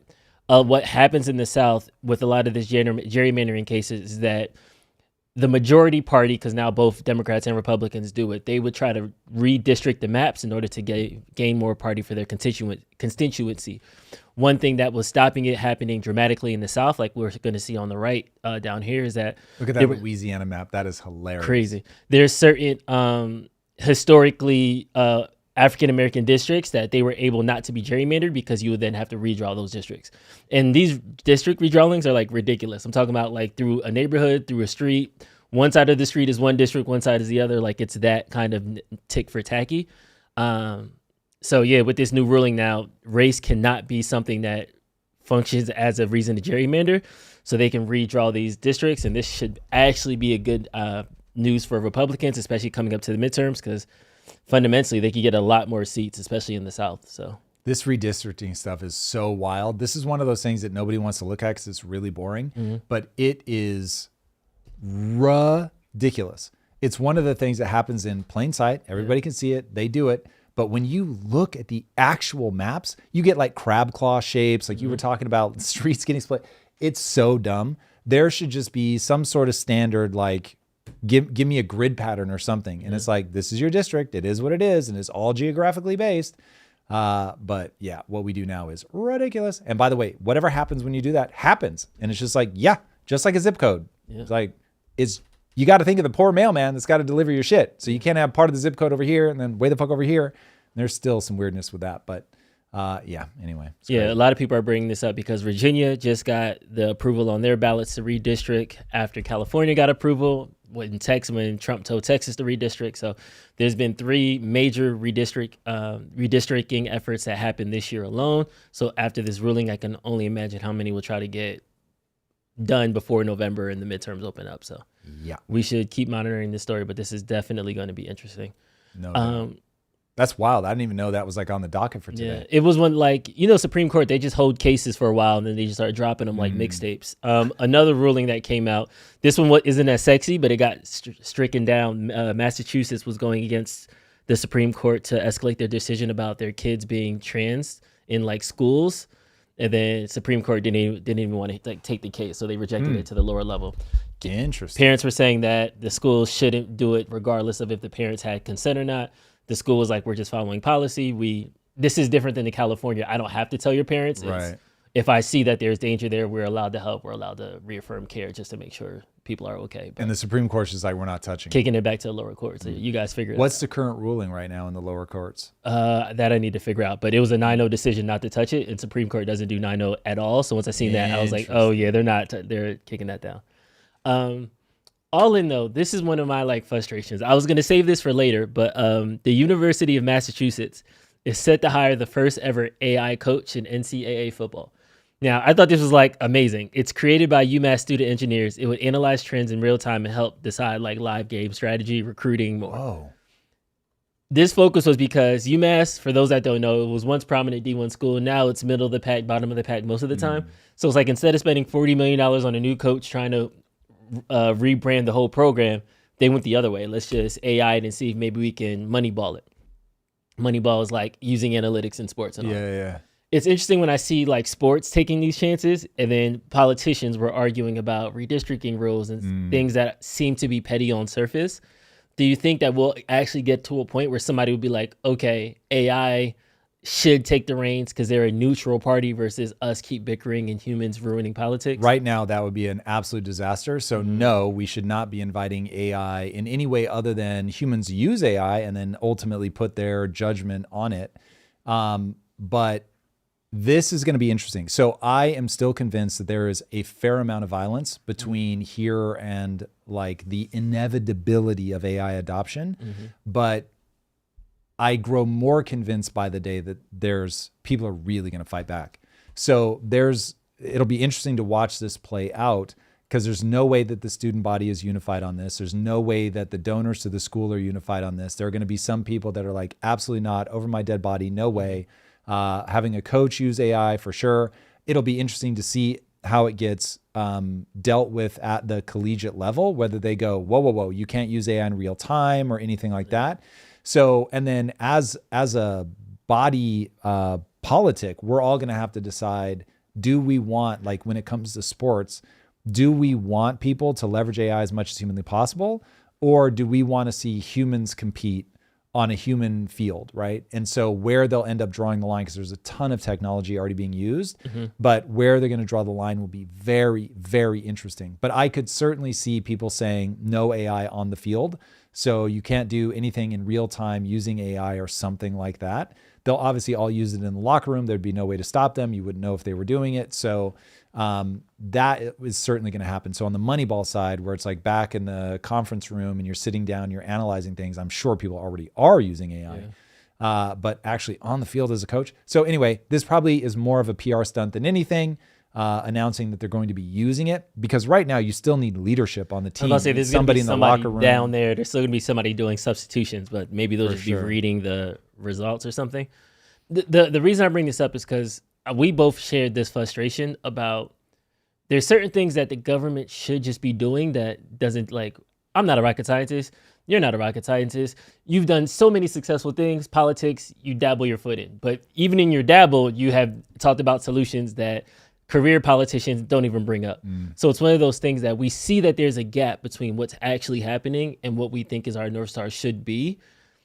Does that gap ever get closed, or is this kind of like war where it's perpetual in every society and it's always been around and that's just part of the exhaust of human nature? The only way I could see it getting solved would be if AI got to the point where it proved itself to be benevolent and it proved itself to be good at governing.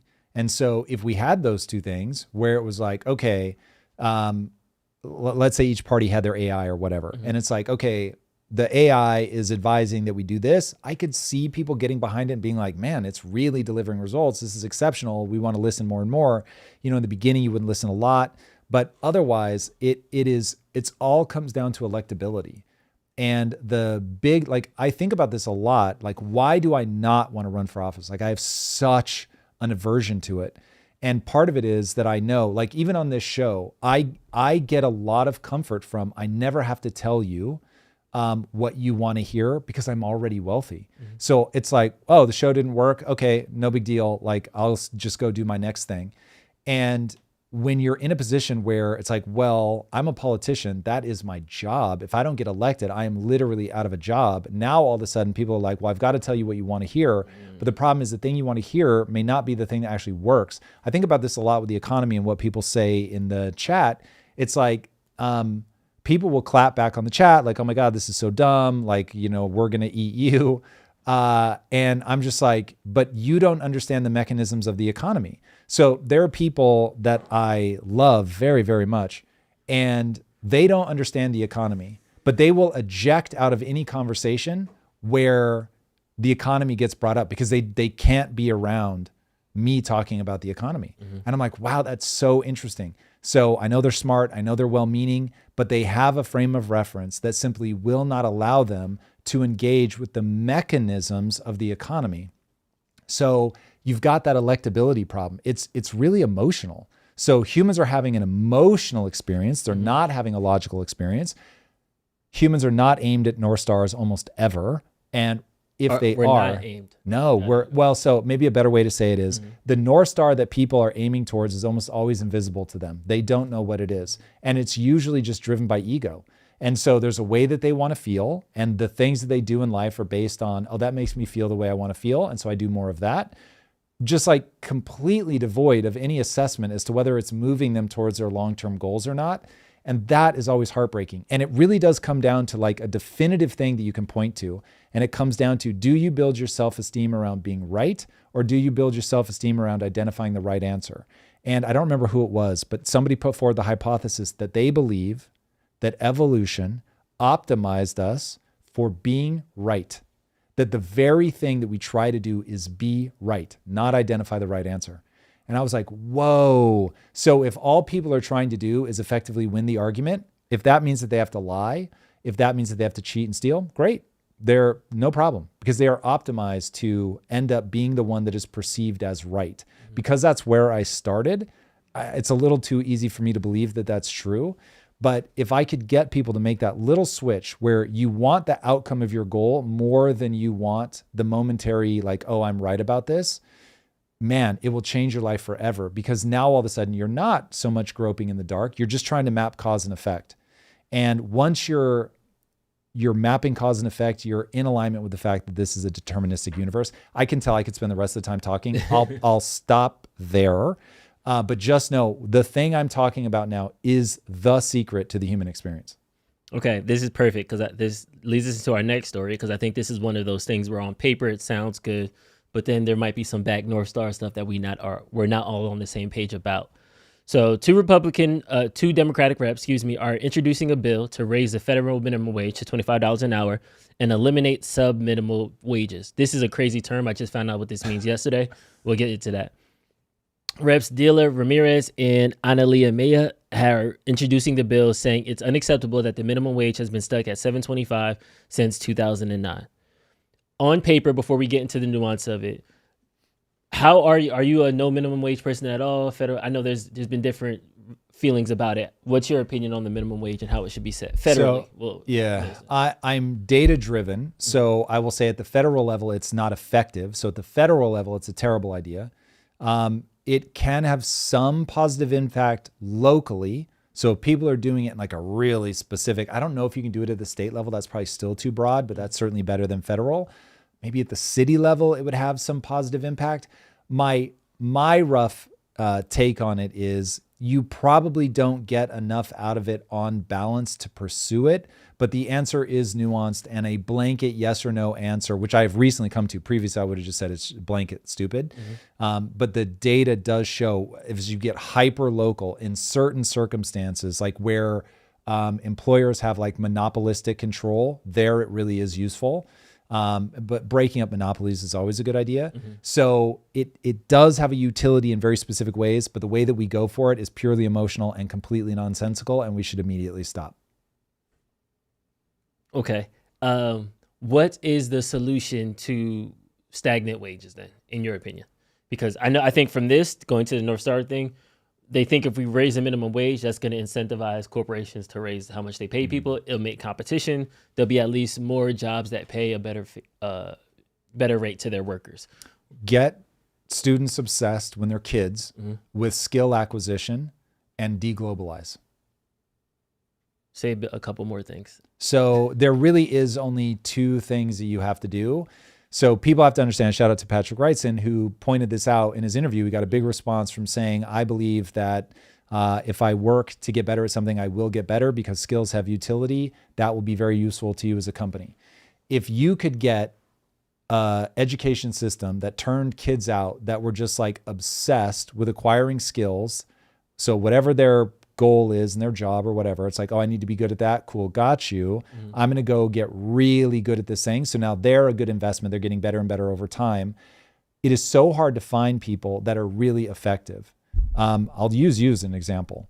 I was having night terrors over California passing the law and having to move, and then you being like, bro, I got to be close to Lynn. And so now I'm like, fuck, I know that you're not an interchangeable piece. The show will be fundamentally different if anyone else ever sits in that chair. God forbid. But should that be true, it just will be a different show. It will have been, this will be like that was the Drew era. It'll never be the same. And so that puts you in a really powerful position. And you've done that by acquiring a set of skills that matter to me. Now, somebody can say, oh, I need to pay more or whatever. But that makes me go, well, is Drew worth the amount that you're forcing me now to pay? And so that's where you end up with all this stuff, is if people are skill acquisitive, they want to get better. Now I'm like, oh, you have a skill I care about. So if you're able to help me make more money, that matters a lot. You're now in the driver's seat. If I can just replace you, hence the deglobalization, if I can just replace you, then I'm like, meh, I'm on to the next guy who will do it for cheaper. And so if you stop those two things from being a problem, lazy fucking employees that feel like working for a company is just about being exploited, so fuck you, I'm going to do as little work as possible. So now I'm like, you are an interchangeable cog because you're not trying to get better.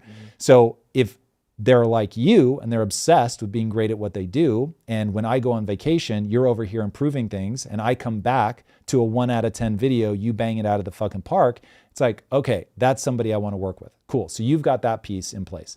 Then the other thing is, well, if I'm unable to replace you easily because I can't just outsource you to Bangladesh, now it's like it's a double whammy. You're getting very good at what you do. You're pushing yourself and your skills. So you're in the driver's seat there. You're putting yourself in a rarefied air where it's like, that's just somebody who's trying to get better for their own sake. Very rare. And I don't have a lot of options anyway, because I can't just go, anywhere in the world.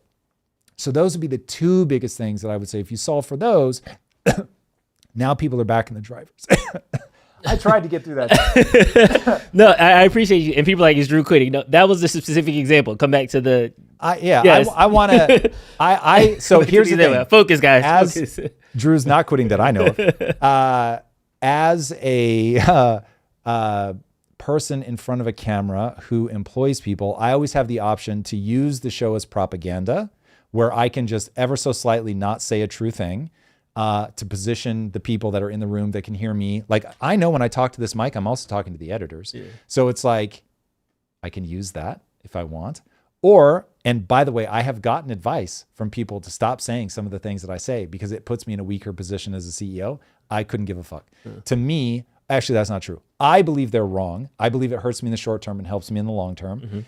And my thing is, I don't mind you knowing the position that you're in, because I'm perfectly happy to pay a fair wage to keep you here.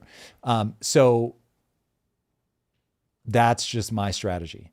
And it helps me in some ways and it hurts me in others. So anyway, I like to publicly acknowledge you because I think that you do a fucking great job. So anyway, people can get used to that. It's not because I'm afraid of anything. It's just because I think you're. I appreciate it. I am as great as the backs of the people that make this show happen. So see, I can't take all the credit. Drew does the same thing.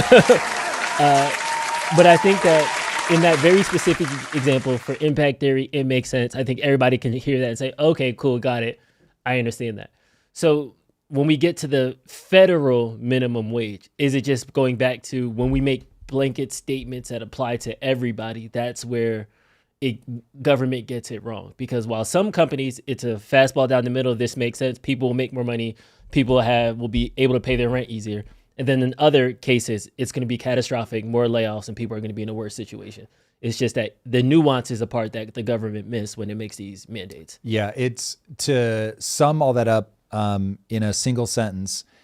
In some cases, raising the minimum wage causes people to make more money. And in other cases, it causes them to not have entry-level jobs.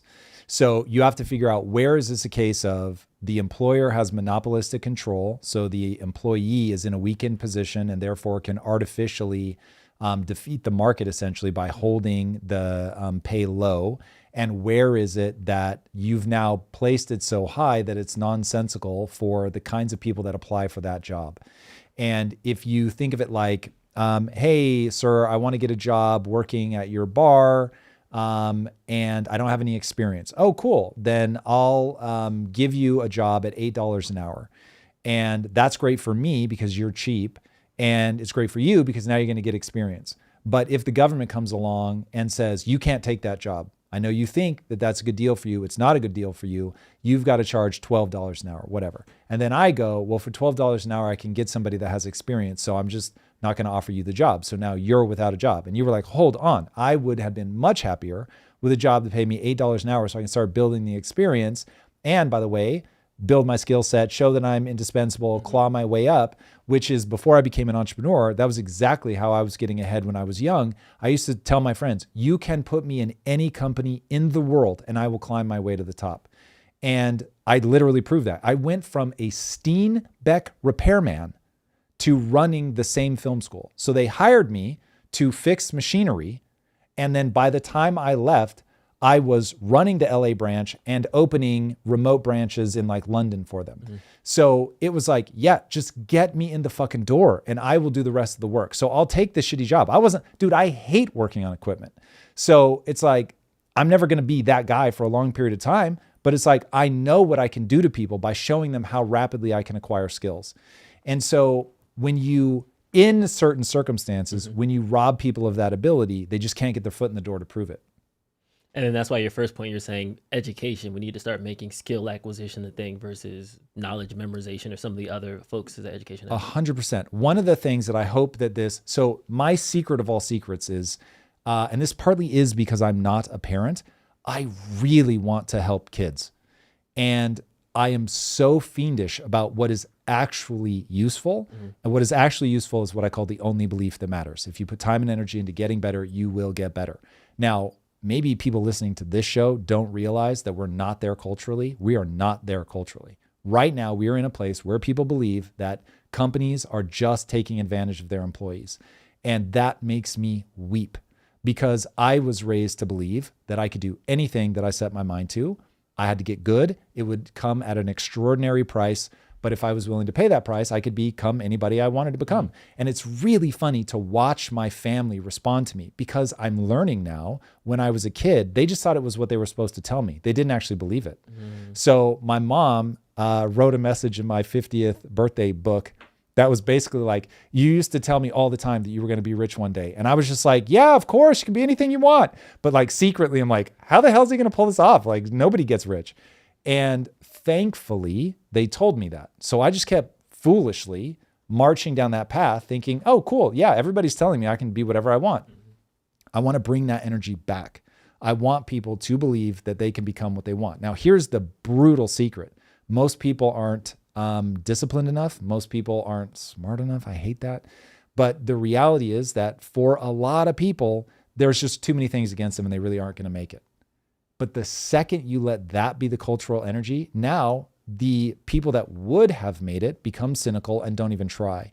And that's too heartbreaking. I can't bear it. So I would much rather live in a world where people are completely delusional and they're swinging for the fences.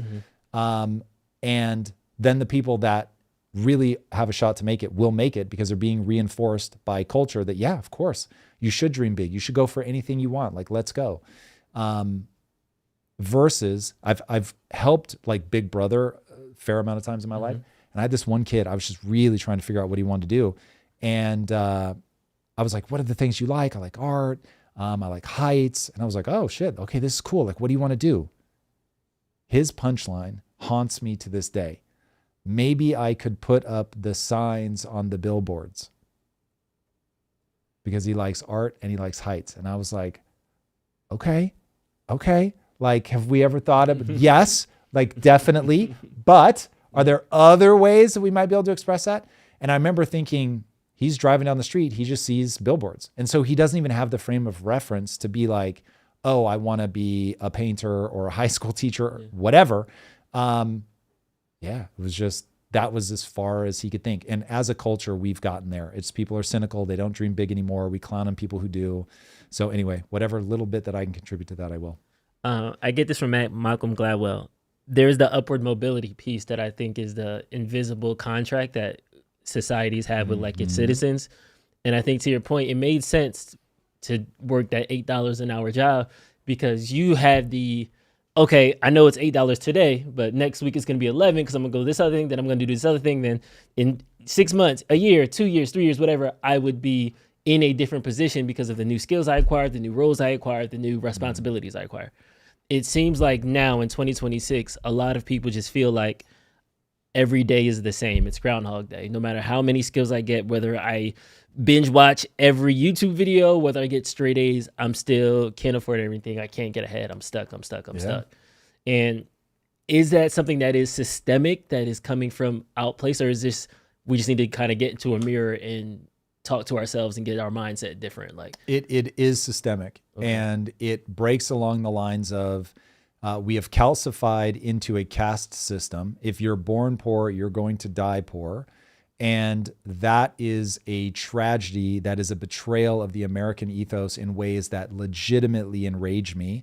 And unfortunately, it comes back to the same problem. When you don't let Spirit Airlines go bankrupt, you create a problem where even companies are turning to the government for nanny state. You cannot do that. It is completely immoral to make it where people who save their money are punished, which is the system that you live in right now. And so you might have, like, think about all those stories that we hear about a Mexican family immigrates to America and the parents just fucking work themselves to death.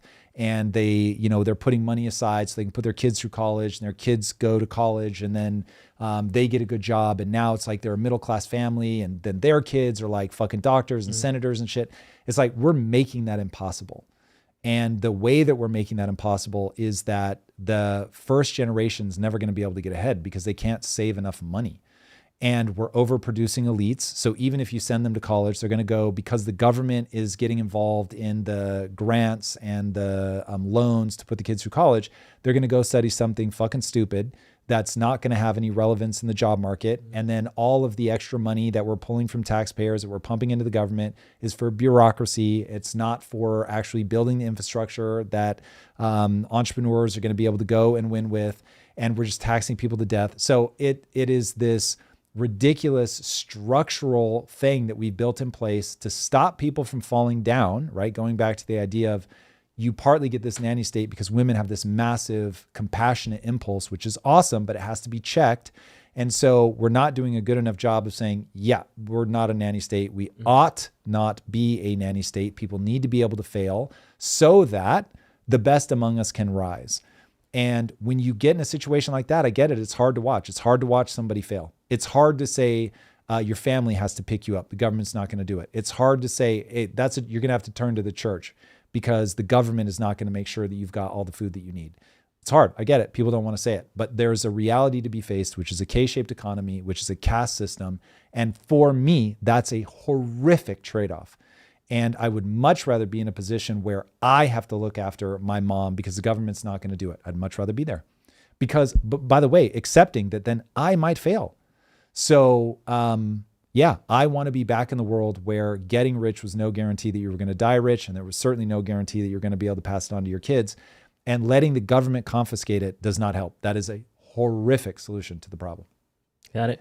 All right. I know we got a couple more super chats left. RJ Johnson says, Peter Diamandis says within 5 years we'll be able to take a monthly shot for $200 and cells will remain young forever. When I'm 120, I will still demand my Social Security monthly payment. Haha. That's hilarious.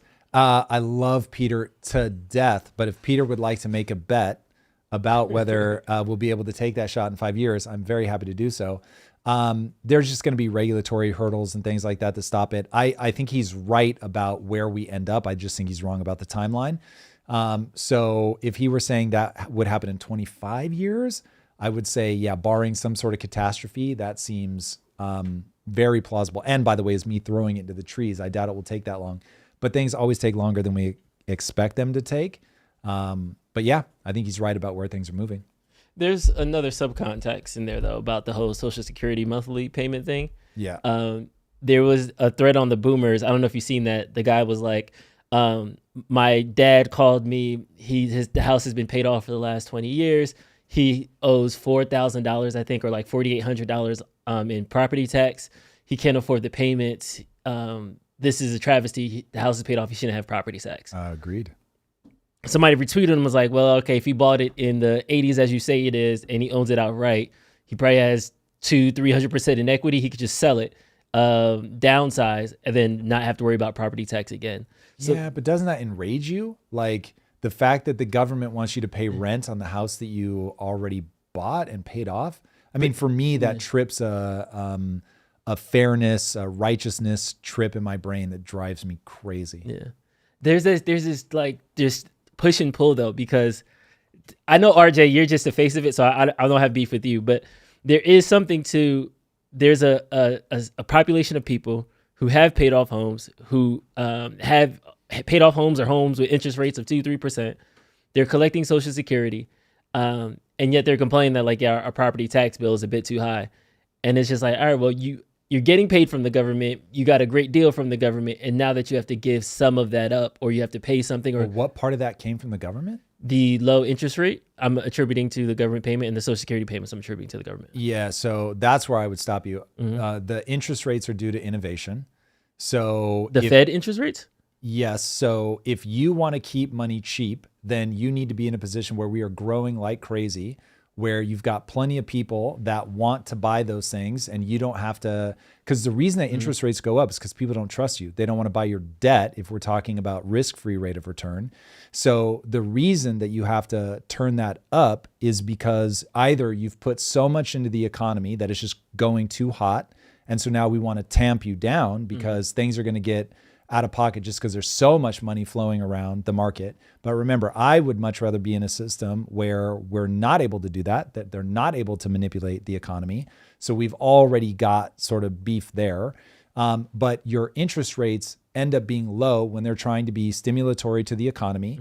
And so it comes down to what's causing the need to keep the rates low. But I don't look at that as a government gift, I guess is my punchline.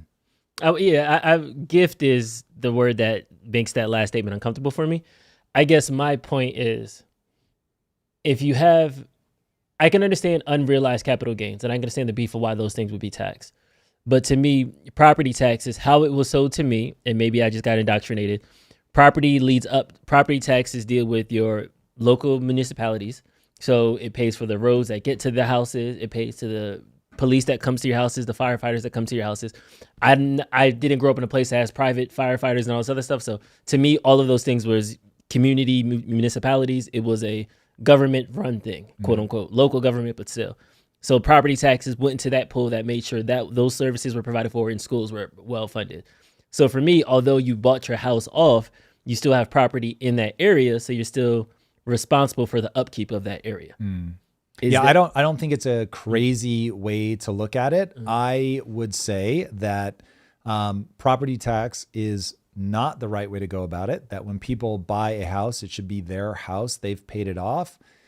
So it's mine in the same way that if I'm using a car and I'm driving on the roads, therefore I have to pay for the roads because I drive on them. I get that. So I get why cars have some sort of fee that you have to pay every year that should go directly to the roads. But when you look at how many different ways we're taxed, it's truly obscene. Like it's absolutely crazy. So it's pick a lane here. Like, are we going to do a usage-based tax? Are we going to do an income-based tax? Are we going to do a property-based tax? But doing all of them starts to get really crazy. And by the way, if you don't balance your budget and eliminate the fraud, you can quite literally fuck off. So that's where it all gets irritating. But I will say, to your point about property tax, just show me how you're going to pay for it. Because right now we've got property tax. People get it. They know where they're at. If you're not fucking with the number too much, it's stable, fine, no big deal. But when we're constantly more tax, and like New Yorkers are finding now, all of a sudden, as a homeowner, you're captive. And when I want to, Mamdani, want to spend additional money, I'm coming after you because you can't run.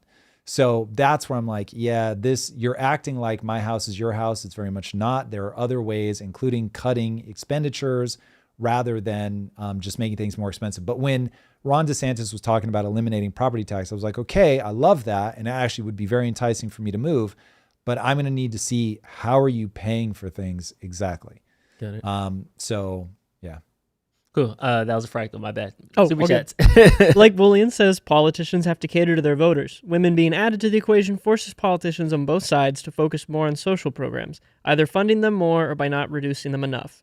Fan of the 19th, by the way. Doesn't sound like it, Blake. I'm going to be honest with you. Yeah, I was like, wait, Blake doesn't like the 19th. Yes, you are making a statement of fact. That is true. I'm just saying that we want politicians to cater to people that are more compassionate. What we don't want to do is now over-index to that side. And so I don't have an easy solution to how we stop that from happening, but it's probably going to look like legislative guardrails that do something like you can never spend more in deficit than your trailing 5 years of economic growth. So if your trailing 5 years averages 3%, then you can never deficit spend over 3%. If your trailing 5 years is 2.5%, then you can't deficit spend more than 2.5%. It's probably going to be something like that. So now you've got people pulling you towards that compassionate lane, but you run into, but we can't spend more than that. Man, that really might be so simple and so high utility that we should just immediately do that. We won't, but we should, because that actually would solve the problem. Brandon B says, would love your thoughts on the idea of starting new towns and cities. If we spread out and innovate our communities, perhaps we can do more with less, i.e. the Venus Project or Eco Villages. I love that. So I think that local municipalities doing things to incentivize people to come and build, I think it's very smart. It's one of the ways that you pull people from one place to another. Elon Musk literally just did this with, I think it was SpaceX that built like the whole town around it. So that kind of stuff is cool, incentivized typically at the tax level. So yeah, I think that's absolutely brilliant. Now you still have federal and state law that you need to comply with. So let's be thoughtful about that, but letting people run experiments about how they want to build a town out, as long as it, fits within the current, as long as it fits within a reasonable regulatory structure, because the current one is not reasonable. I love it. So I don't know how many people have tried it, but it's great. B. Shani says, the government prints money and forces price inflation, but doesn't protect the little guy by keeping a minimum wage at the same inflation rate. Seems like the wage theft to me. So if you're saying that you want a minimum wage to keep time with the inflation, you're going to run into a desperate problem. The minimum wage will be $4,700. Yeah. A, and B, people will immediately, because that would be so blanket across everybody. And what we were talking about before is it has to be done at the most local level possible. So that would be disastrous. I would not do that.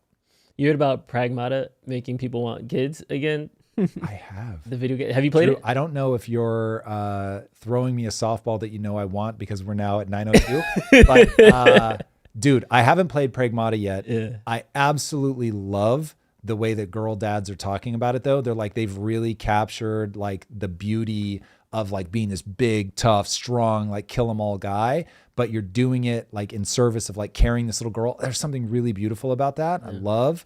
And if whatever inspires people to have more kids, I love. It is hilarious. Have you seen the memes about me?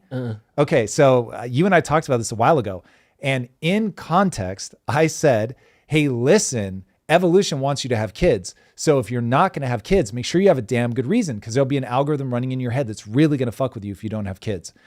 And people have stripped out the context. And so now there was one that somebody sent me yesterday where it shows me cut. And so I just say, if you're not going to have kids, you better have a damn good reason. And it cuts to these two women playing a drinking game, and they're like doing patty cake, and they fuck up, and so they take a shot as if saying, this is the reason we don't have kids. And okay, first of all, hilarious that I'm being used as the meme for that, when if you take the context, I'm saying the exact opposite. But so as somebody that doesn't have kids, I'm hyper aware that there's an algorithm running in my brain that's like, well, you better like contribute to society in some way. Otherwise you're not going to feel good about yourself. So anything that prompts people to have kids, awesome for the world if they're raised well, awesome for the economy, by the way, and then just awesome for the soul. Now, it is not the only way to fill your soul. Let me be very clear, but I will double down. If you don't have kids, to deal with the algorithm that will run in your brain, you better have something else that you're aimed at. Because if not, man, you're not going to feel good about yourself. So you can meme me to death as much as you want. But I say it because I recognize in myself, having not chosen that path, that it creates this gap that you have to address. And if you don't address it, it's going to be a hard time. Really quick, yes or no? When the AI babies drop, would you think about it? I would, for sure. If I can speed them up and slow them down. So if I can enjoy like age 7, which seems like they're not a blob, they're not in the terrible twos, they still want to be around you, that would be dope. And if I can just like diaper period, nah. That can be like a weekend just so I can be like, yo, I did it. And then they're like, let me see, how long? Okay, admittedly only 48 hours, right? And they can clown on me for that. But I do think that AI will get to the point where that will be a proxy. It won't be the real thing. I'm well aware of that. But as somebody that didn't have kids, I think that would be a very interesting experience that I expect to have clipped and beaten to death with it at some point 5 or 6 years from now. But yes, that would be fun. Nice. All right, that's all I got. All right, everybody. So first of all, just one more shout out to Ketone IQ. Love you guys. Thank you so much. First of all, your product is dope. And I use it whenever I need to be really sharp for something. So I use that for interviews constantly. I use it for writing days sometimes. So shout out to those guys. They are awesome for sponsoring today. And then we've got a Zero to Founder AI Masterclass coming up Thursday, May 7th at 1 p.m. Pacific. We've gotten a lot of positive feedback from this class. The last one was awesome. So I hope you guys will come and join us. It is free, and I'm going to teach you how to launch a company using AI. It is very useful stuff. It's super free, and that is Thursday, May 7th at 1 p.m. Pacific. All right, everybody. We'll see you Friday. Love you guys. Bye.